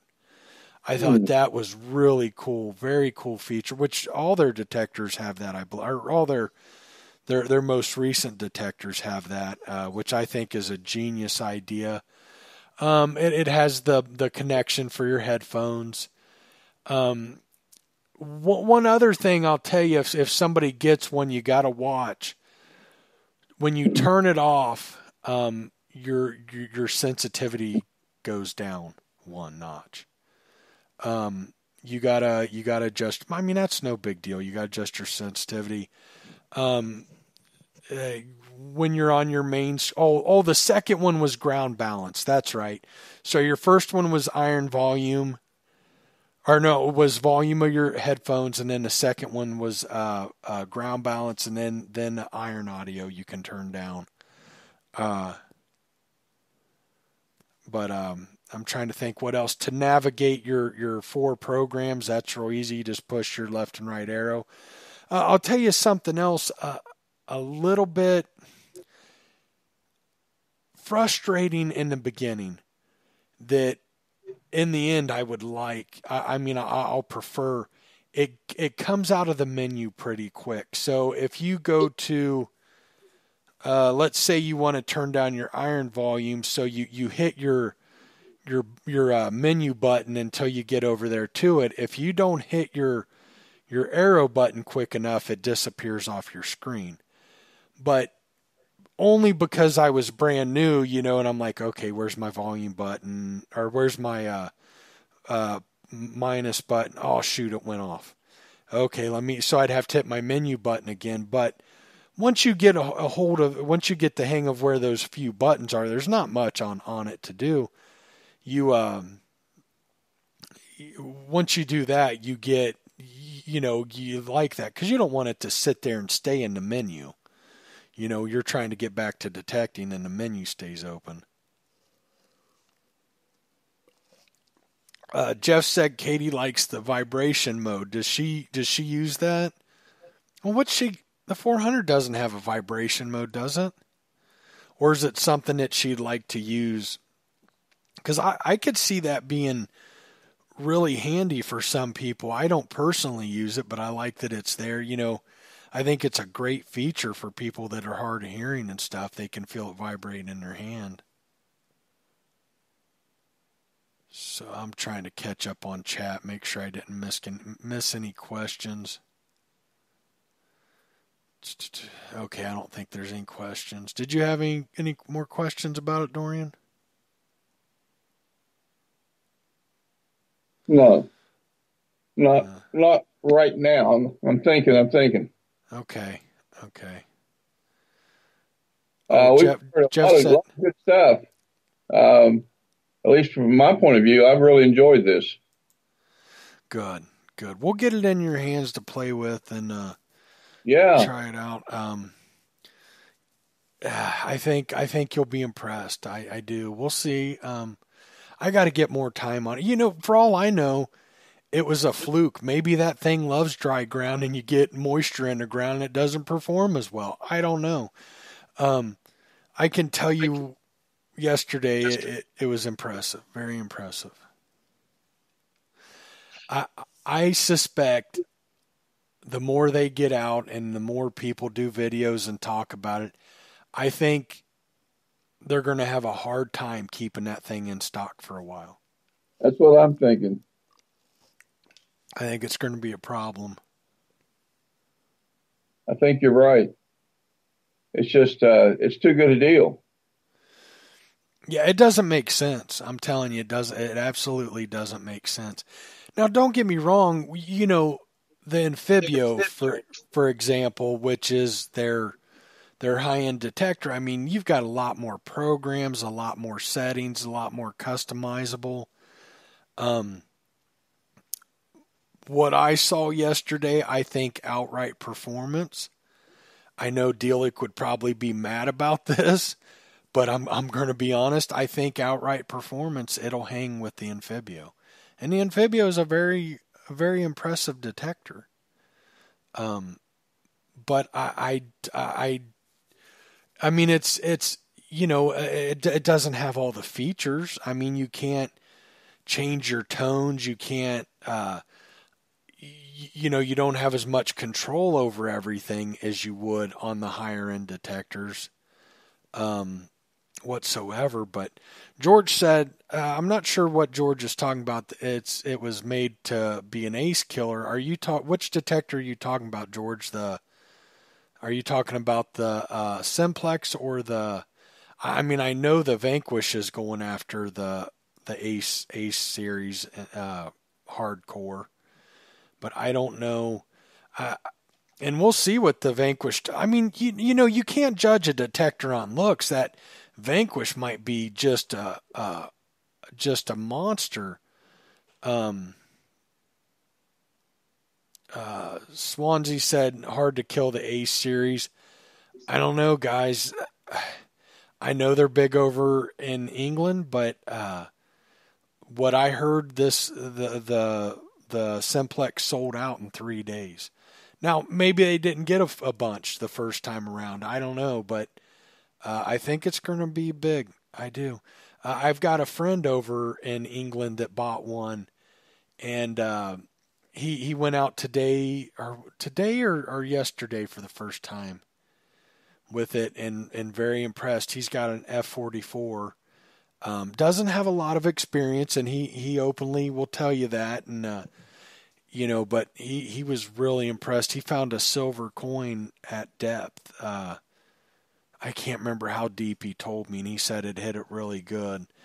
He did get fooled on some iron, and I could see somebody new with it, not familiar with the Nocta macros, getting fooled by some iron. But if what I think happened last night did, I think you'll easily get the hang of iron.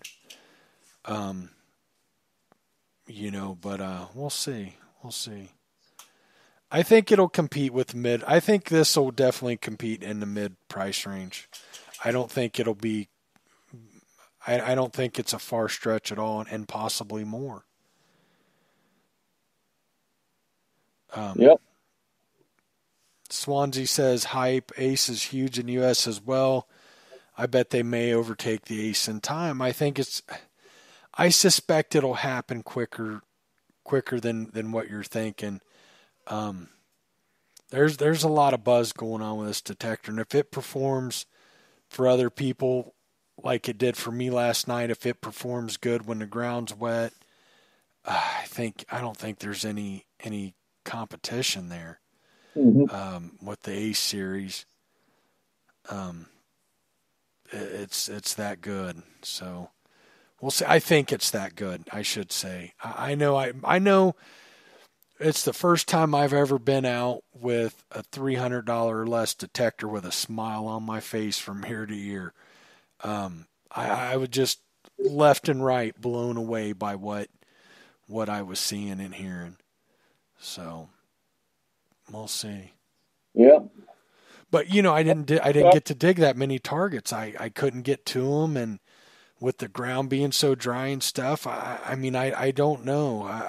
It's going to take a little time, but man, that thing recovers quick, and it's just what I'm seeing is really impressive. We can move past that. I'm beating a dead horse. I'm sitting here smiling, still talking about it.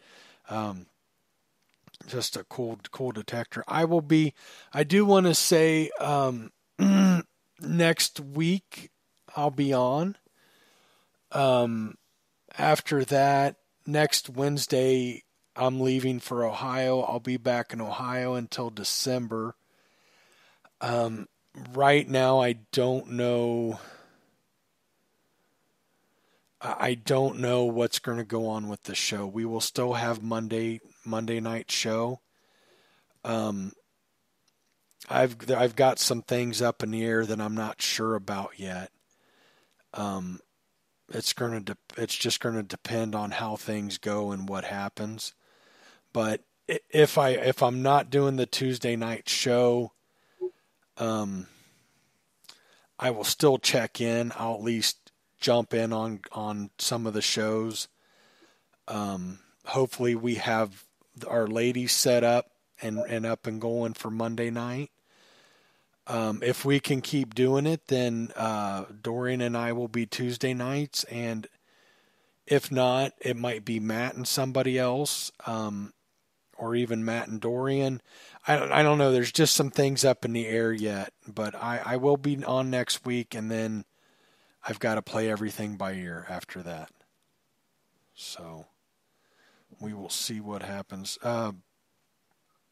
Dorian, I'm sorry if I put you to sleep. I get talking detectors, man. And no, I'm not asleep. I just talk and talk. Is there anything else you wanted to talk about or add to or ask? Or well, give me a heads up when we're getting down to where you want to do our tail end treasure story. Okay. Before we do that, real quick, I want to say, if you got any questions, you want to call in, anything, 682-459-2977. We'll put that out there for a few minutes. If anybody wants to call in, you got a comment, you got a question, you want to tell Mike he's a jerk, whatever, we're down. I did want to say that that Jeff's in big trouble. I bet Katie is going to whoop the crap out of him tonight. The whole thing about the vibrating handle was an offhanded joke, Jeff admitted. And I thought he was being serious. I can't believe he would talk about his wife like that, so I never took it as a joke. Wow, Katie, I'd put him right in the doghouse if I were you. That's what I would do. That's just my opinion. Katie, don't forget, he wrote me a really heartfelt apology letter on a women's suffrage. That guy. What are we going to do with him, Katie? I don't know. Something. We're going to have to do something with him. I'll throw it out there one last time. The call-in number is 682-459-2977. Time's running out. If you want to call in, we'll get you in, ask questions, whatever you need. But if not, we're going to go ahead and wrap it up. Yeah, Katie, I just don't know. What would you do with that guy, Dorian? I'm planning on hunting with them when at some time. Hopefully they can come down, and I'm thinking we tie Jeff to the truck or whatever and make him watch us metal detect, find all the cool stuff. I think we need to get him into We Dig the Civil War and put him on latrine duty. There you go. There you go. Yeah, while we're waiting here real quick, don't forget to check out We Dig the Civil War headquarters. Great place to be, all metal mode. I'll tell you, I have changed all metal mode around to more reflect like what Dorian's doing. You got to stay active. We don't let people post videos and stuff. We don't let people advertise, and it is going really good. Dorian, I've gotten to where I enjoy the all metal mode now, and it had gotten to where I didn't enjoy it anymore. That's great. I really enjoy it.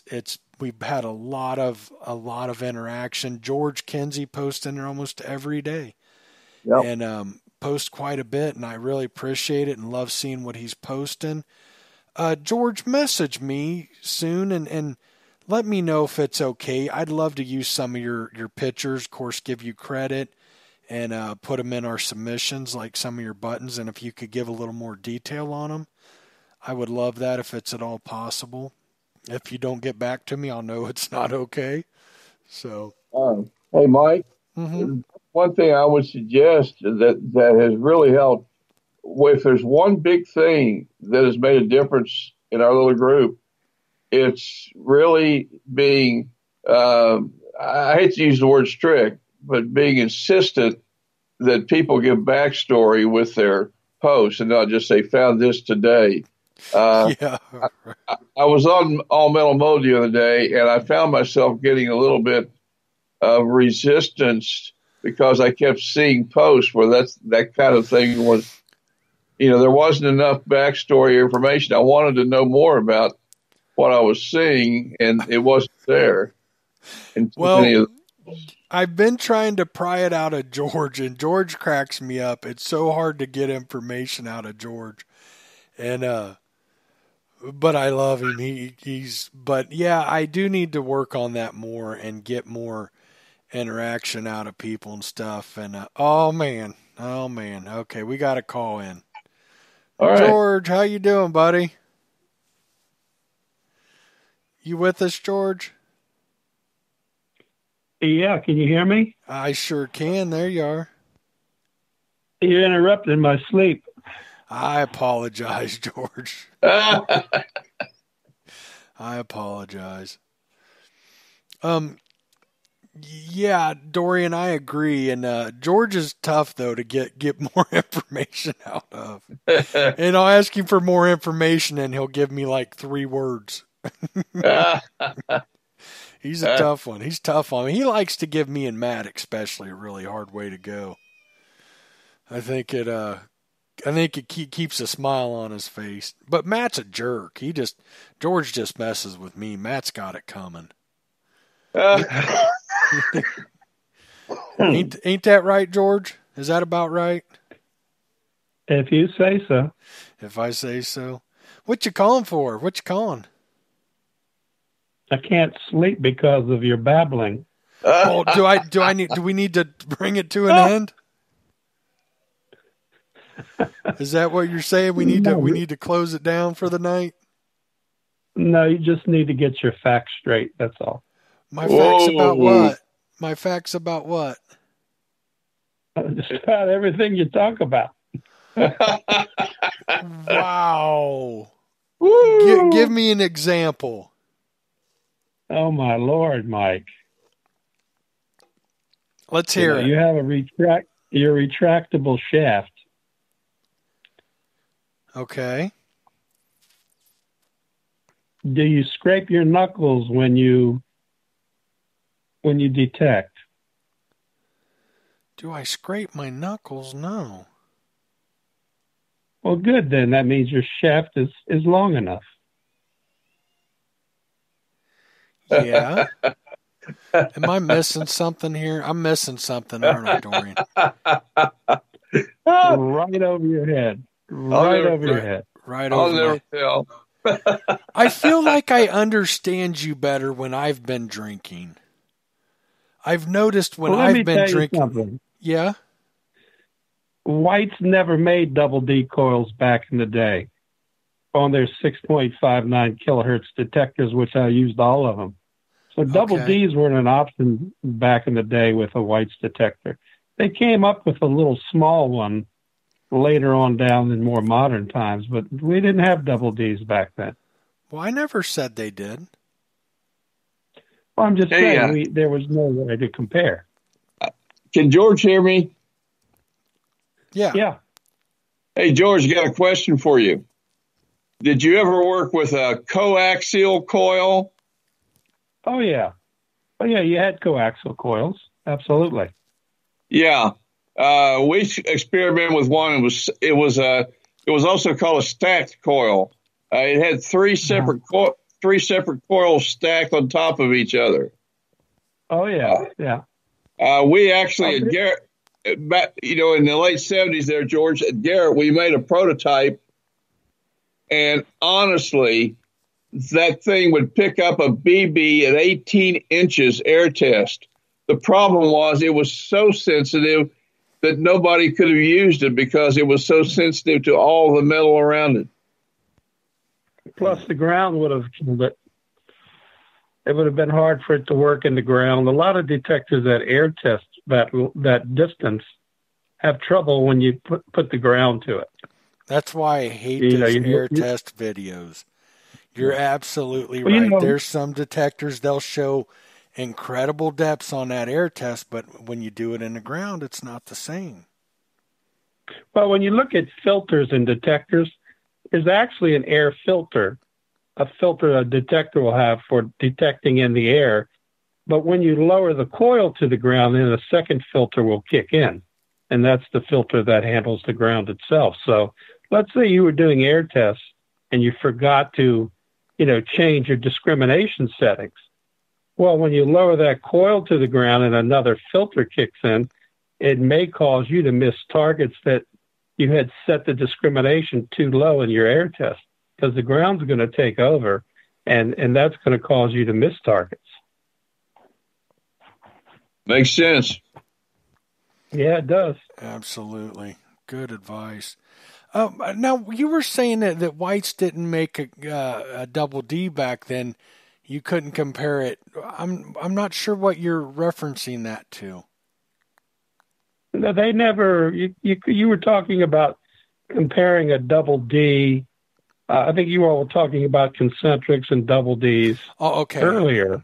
Okay. And White never had that. We only had the concentric coils. And I hunted a lot of places with them.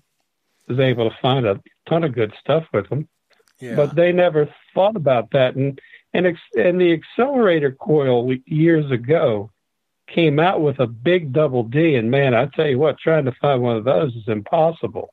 But that was the only one of size that was made for the 6.59, which was a standard kilohertz that a lot of the Whites operated on. Okay, I see what you're saying. You didn't have those to compare back in the day. I don't know. George, do you have any?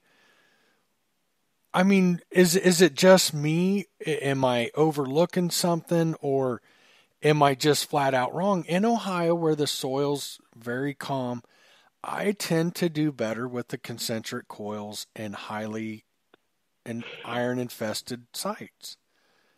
But that doesn't make sense, does it?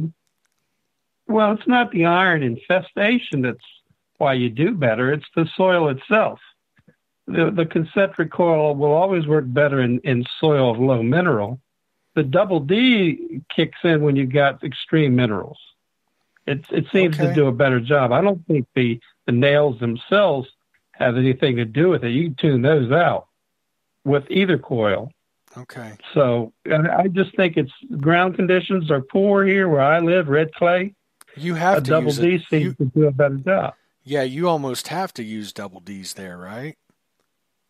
Yeah, because for years I used the concentric, and I find they can balance the ground a lot better. Plus, when you're talking about a machine made in Turkey tonight, The Bulgarian machines, the Golden Masks and the Thracians, the ground in Bulgaria is awful.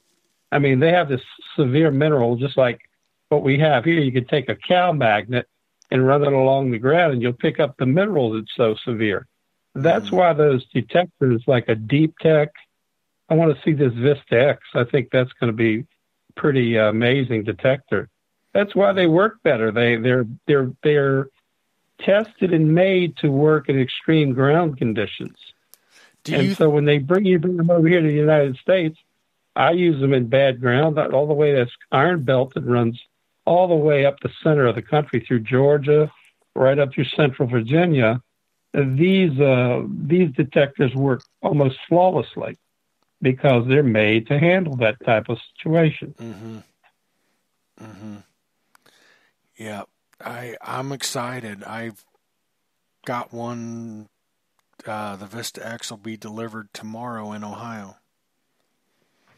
So, well, you won't have any problem pushing the buttons because it has what does it have? A button on each side to switch modes from disc 1 to disc 2. So I'm left-handed also. I don't pinpoint. Right. I only use a pinpointer.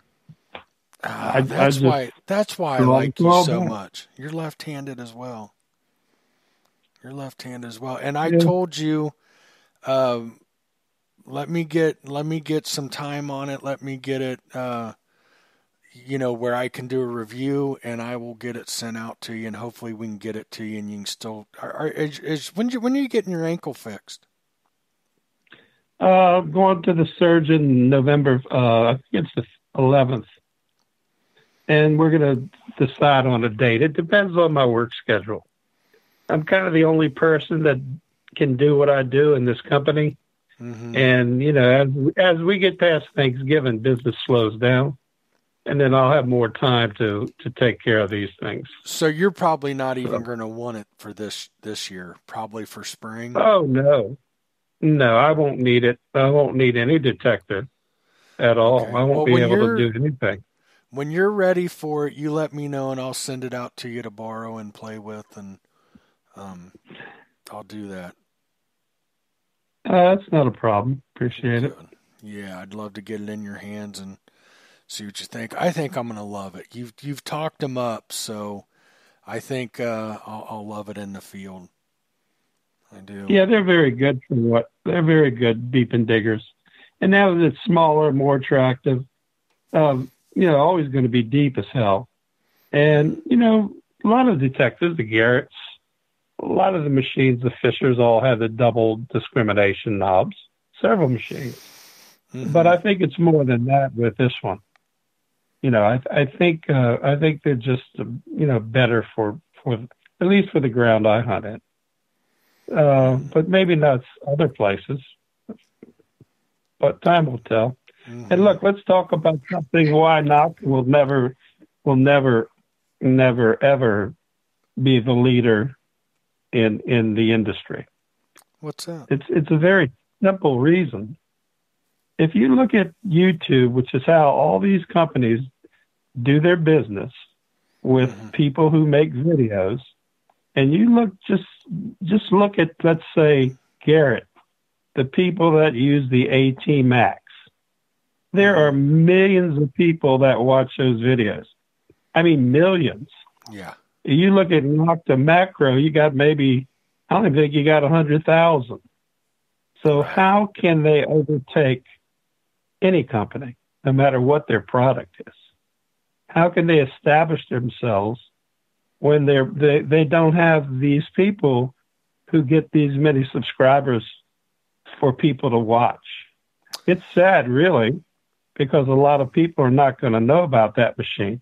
Yeah, we'll know because we're all in the metal detectors.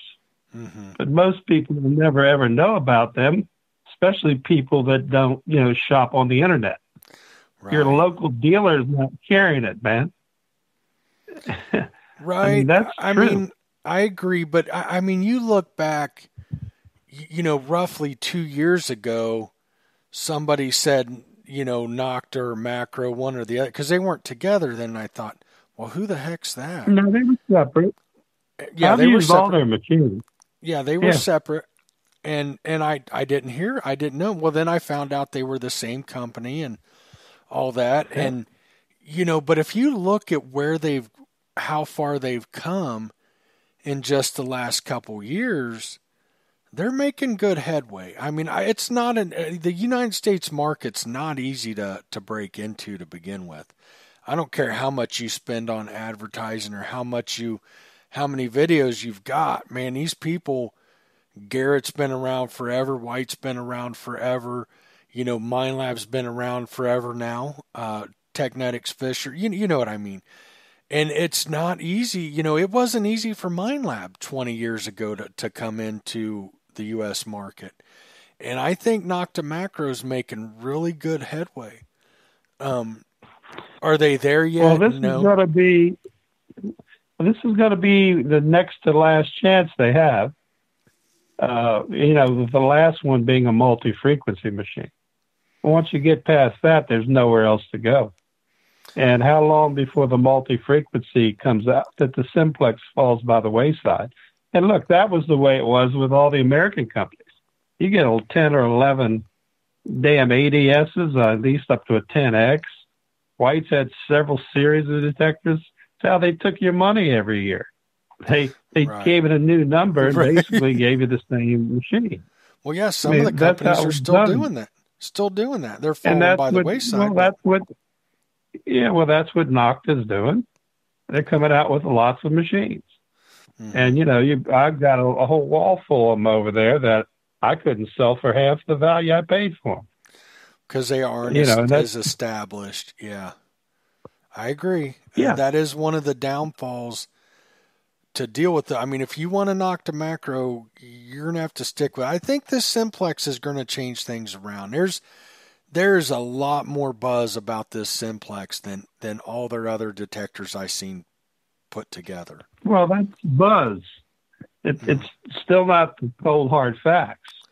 Time will tell, but I can assure you they'll never overtake the AT Max, whether you like it or not. They have too many people with 1 million subscribers or a high number of subscribers using that detector. And I'll tell you something really funny. I tested for a lot of these companies, as you know, maybe. Yes, sir. I did an experiment just for fun. And I didn't want to be on the team, but what is the Nomad team? Yeah. Is that what it's called? Nomad? Mm-hmm, mm-hmm. Well, I put my application in, and I purposely did not have a YouTube channel. I did not have what other thing? Facebook thing. Anything they ever required, I said I didn't have. I never got a call back. I was never even told anything. And that told me something very important. Doesn't matter what you know, it matters how you can make a production. And you can know very little about metal detecting, but if you're good at that, man, you can sell a company a lot of detectors, and that's cheap for them. Mm-hmm. I mean, that's a cheap way to go. They'll send you a detector, they'll put you on a bus and send you some damn place. Right. But that's not how you learn how to use metal detectors, man. You got to put a lot of years in the field and experimenting with different things. And then one day you'll learn. Everybody, all the millenniums, they need a quick fix, man. They need somebody to guide them along. They're lost. Well, we can have a conversation about, I think that's a great topic. And that's come up with a couple people. I've talked to a couple people that weren't real happy that they weren't picked. But I understand, from Dealick's standpoint, she needs to know people that are going to represent the company and the detectors and show them off and do. I mean, I get why she did that. Now, if I had a suggestion, now I don't know the team members. I know a couple of them.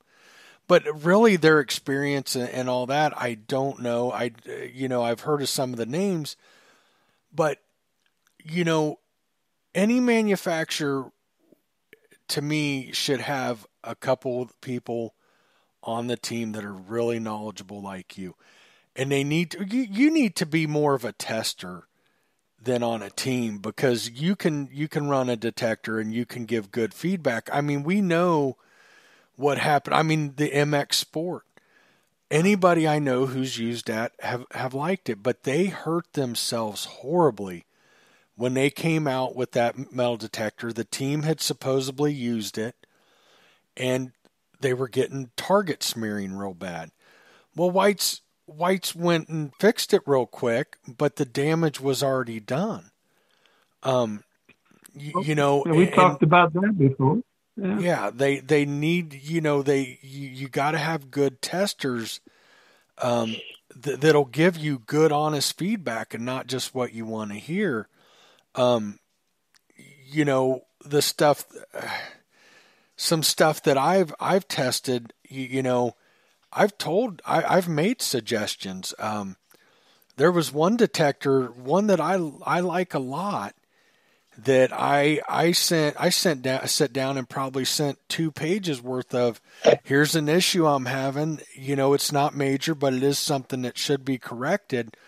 I'll tell you something that makes me very proud, made my head kind of big. The Rudis, when I had the 1.9 or whatever, one of my suggestions to Eric was, I'd love to see iron audio on this thing. Eric, when I'm in heavy iron-infested sites, I don't want to listen to the iron full volume. 2.0 came out, and it had iron audio on it. And that's one of the things I love about the little companies. They'll listen. Macro. Because you're trying to deal with engineers, Mike. Mm-hmm. You're not dealing with the company. You're dealing with the brains of the company, the people that design this software. And a lot of engineers don't want to hear what you have to say. Now, that's where NACA probably excels. They will listen, and they are smart enough that they can put these features into their machine. Yes, exactly. Give the people what they want. But all the engineers I ever worked with, which were quite a few, it's their project. They don't want to hear about it. They have their own vision, and they move forward with it. Let me jump in here a second and say amen to that. That was the exact case at Garrett when I was there. We didn't have a single engineer that metal detected. They never had a detector in their hands more than 15 minutes at a time out in the test area next to the factory. I was the one that was going out in the field, relic hunting, 10 hours a day, and coming back and telling them what was wrong with our prototypes. And boy, getting them to listen was like pulling teeth. Yeah. Yeah, you can't. Yeah, very few would listen. There were some that did, but for most part, no. So give Nocta credit there. Absolutely. But they'll never beat these. They're never going to win, Mike. Oh, I think they will. I think they're winning already. Yeah. I do, I think you're wrong.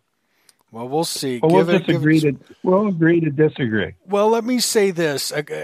I don't know if you were listening in a couple years ago when I first got the Impact, and I kept saying, you watch, give it a year, 2 years, 3 years, watch how much you hear Nocta Macro. At the time, nobody was talking Nocta or Macro. Now, I get a lot of people that are talking Nocta Macro now. There's already videos coming out like crazy about the Simplex over in the UK. There's been somebody comparing it to this detector and that detector, and that's getting out. I think when you have a really good product, it'll come out.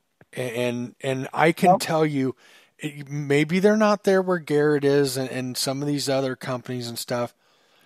They have made leaps and bounds here in the United States over a couple years ago. I know they've made leaps and bounds over in the UK. Well, I have a frog that runs around my house, near my house. Yeah. And I poke him with a stick every now and then, and he does leap very far. Does he? Oh, absolutely. So you think they're not going to make it? They're not going to make it. They can't. They're too late in the game. The Oh, I game disagree. started years and years ago, man. Oh, I They're disagree. Well, really too late. some of those that have been around in the game for a long time are falling behind big time. You don't hear there, there's some companies that 5, 10 years ago they were huge names, and now they're barely talked about. But Who let's I'm talk talking about. about why. Let's talk about why. What happened after Jack Gifford left Tesoro? It went to hell in a handbasket. Couple of kids, one interested, one not. That's why that company went down the tubes. Now, speculation has it that the people who own Whites like to use the company as a cash cow in their retirement. So money taken out means less money to develop anything. So, What's funny? Every business has problems. Yes. It's funny that you mentioned that. You are the second person that has told me that. Now, I have no clue. No, absolutely no. But let's look at Whites. I'm sorry. I'm not saying they don't make good detectors. I'm not saying I don't like them. I'd love to see them jump back in the game, but boy, it sure feels like they're out of it right now. I'm not saying they're not selling detectors and everything else, but man, White's was a household name. And how often do you see White's mentioned anymore? I'm sorry. Fisher Technetics, they make some good detectors. I mean, they're lower end detectors. They're entry level stuff. They've got some good solid detectors, but they've been out forever. People are wanting new and innovative and everything else, and you can't keep the F-75, the F-75 SE, the F-75 SE Pro, the F-70. People are tired of it. Yeah, there's been some good advancements, but it's only going to go so far. Maybe they make a great business. Maybe their business is still great, but I don't think they're taken as serious by the true detectorist as they once were. They're not on the lips of us out there, looking for the best, looking for innovative. They no longer cut it for us. You know what I mean? And so I think, in my opinion, Nocta Macro's in the fight, and I think they're in it hardcore, and I think, where I've seen them come just in a couple years is huge. And I think they'll keep doing it. They're making good products. They're everything's every time they do something, it's innovative. It's they're bettering their products. They're doing better. This Simplex, this price, I don't think anything's going to touch it in that price range.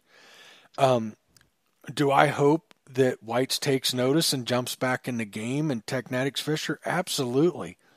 The more competition, the better for us detectorists. The better detectors, the lower prices. But I think they're in. I do. Well, they were forced to do that to get in. And this just goes to show you how much of it is technology by the engineer's hand and how much it actually costs to put a detector together. Yes. I think you're paying for the engineering fee. You're not paying for the actual hardware.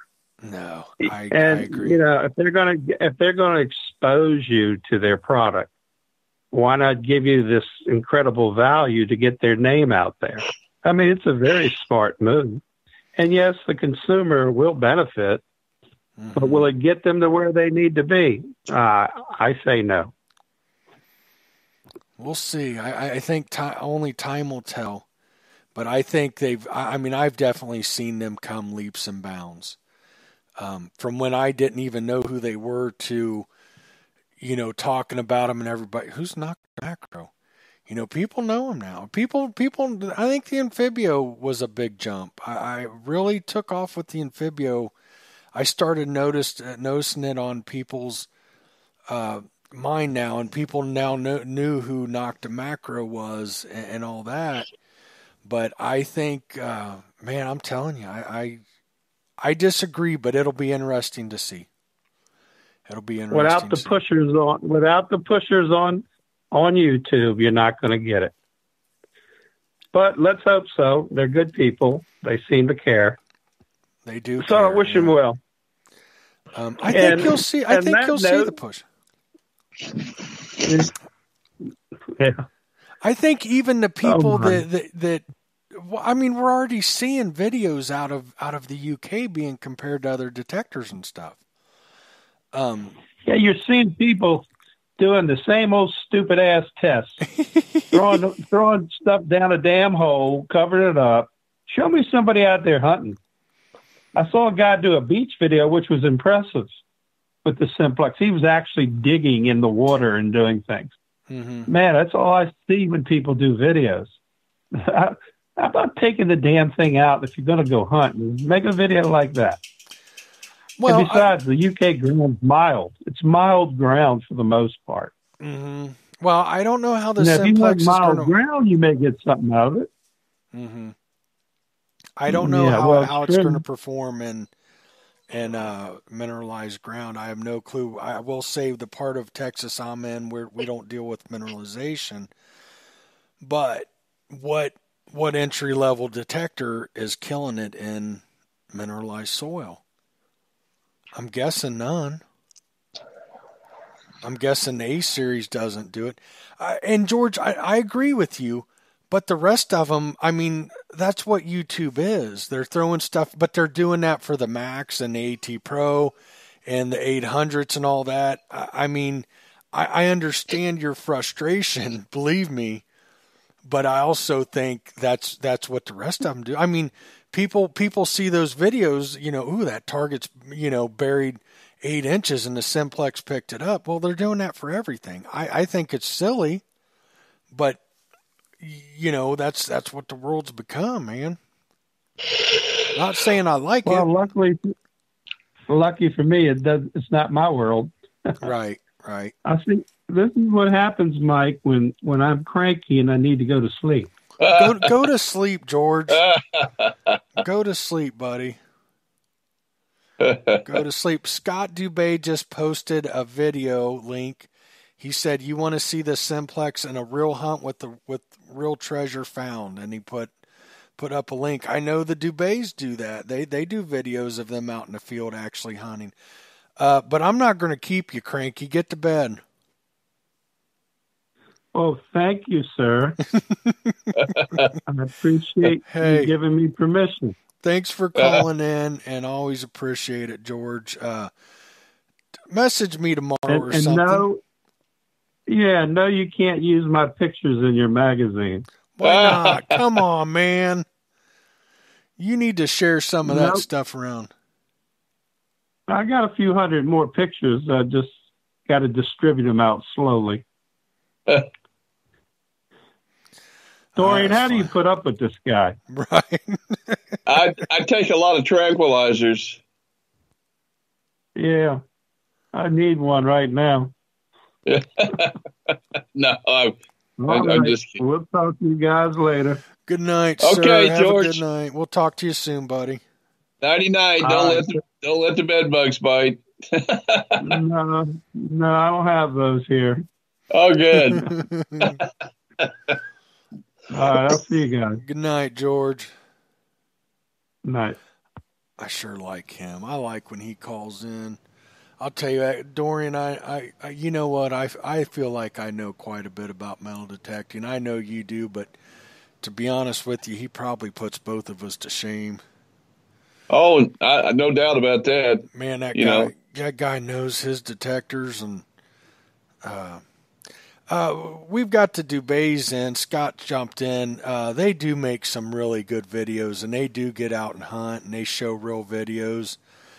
Scott, tonight the whole big part of the conversation was on the Simplex. I have maybe an hour to an hour and a half in it. In that hour and a half, wow, impressive. But you'll have to, I don't know if you caught the show or just coming in to chat late, but average 8 to 10 inches. I'm guessing he's talking about. Kim said she was finding stuff average 8 to 10 inches. Yeah, it's deep. I without a doubt. Let's go ahead. We're running out of time. Let's get into the treasure story, Dorian. Okay, this one's kind of local to my area, but it's really a good one. There was a fellow back in the late 1700s in this area. He lived in a house. We know this much about him. His name was Josiah Sprinkle. And he lived in a house somewhere right on the Lewis County, Carter County, Kentucky line.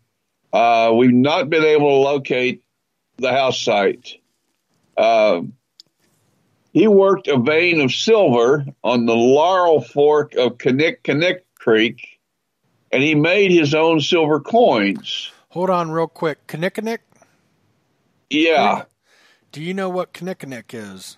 Yes, I do. Okay. You want me to? Okay. Kinnick was a mixture of tobacco and herbs that the Indians smoked in their pipes. Mm-hmm. The local folks here call it Kenny Creek for short. Around here, everybody calls it Kenny Creek, but it's actually Kinnick. Anyway, there's been stories of silver on Kinnick Creek, not just on Laurel Fork where his mine was supposed to be, but also on the main creek itself. It's a long creek and very, very beautiful country, winds through mountain valleys in the Appalachians. Anyway, he made his own silver dollars, and they had an owl on one side, and then the other side said sprinkled dollar.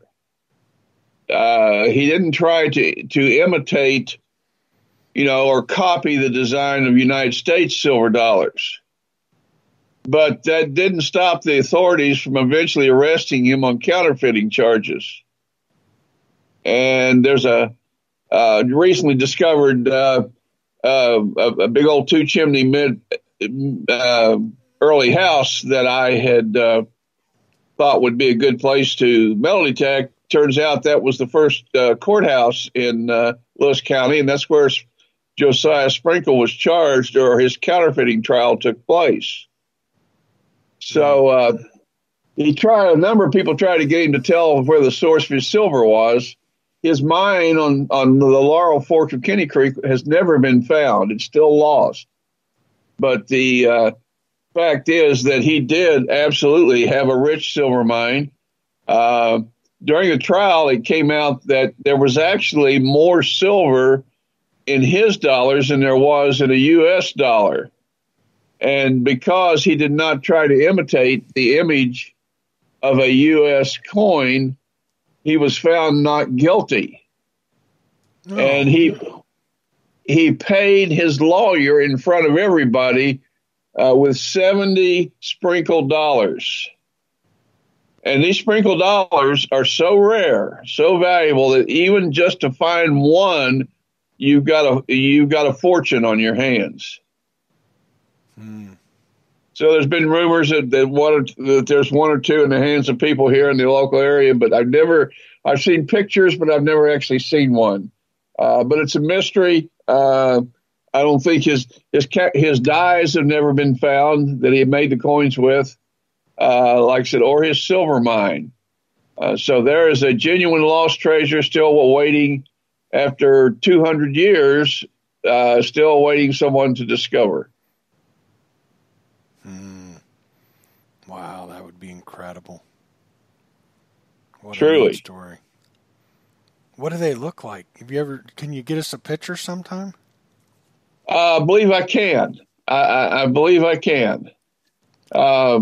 We've got a pretty good description of them, and a fellow actually did a mock-up of one to show what it would have looked like, or what we think it looked like. And that's about as close as we're probably going to be able to get. But I will go back. Of course, it's been a while, and there's always more information being added to the net. So I'll do another search and see if we can come up with a picture. That would be neat. And I'll just go ahead and post it on all metal mode if I do. I'd love that, Dorian. Appreciate it. And keep the conversations in All Metal Mode going. If you see somebody posting they didn't add much information, help pry it out of them with me. But okay. I'd give you might as well give up on George. I've tried and tried, and then he'll reply with 2 or 3 words, and I'm like, oh George, oh man, yeah, you don't give much. He likes to leave. I think that's his thing. He likes to leave you kind of guessing. Bill put in an article in chat about the sprinkle dollars. I'll have to read that. Okay. Yeah, that's interesting. I can't wait to see that. All right. Yeah. Well, we ready to call tonight then? I think we're ready to call tonight.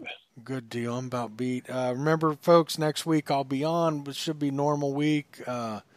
Not sure what's going to go on after that. We'll have to see what's going on. Of course, the show will continue with or without me, so I got that going. So, yeah. So, appreciate everybody tuning in. I hope you enjoyed the show, and have a good night. Good night, everybody.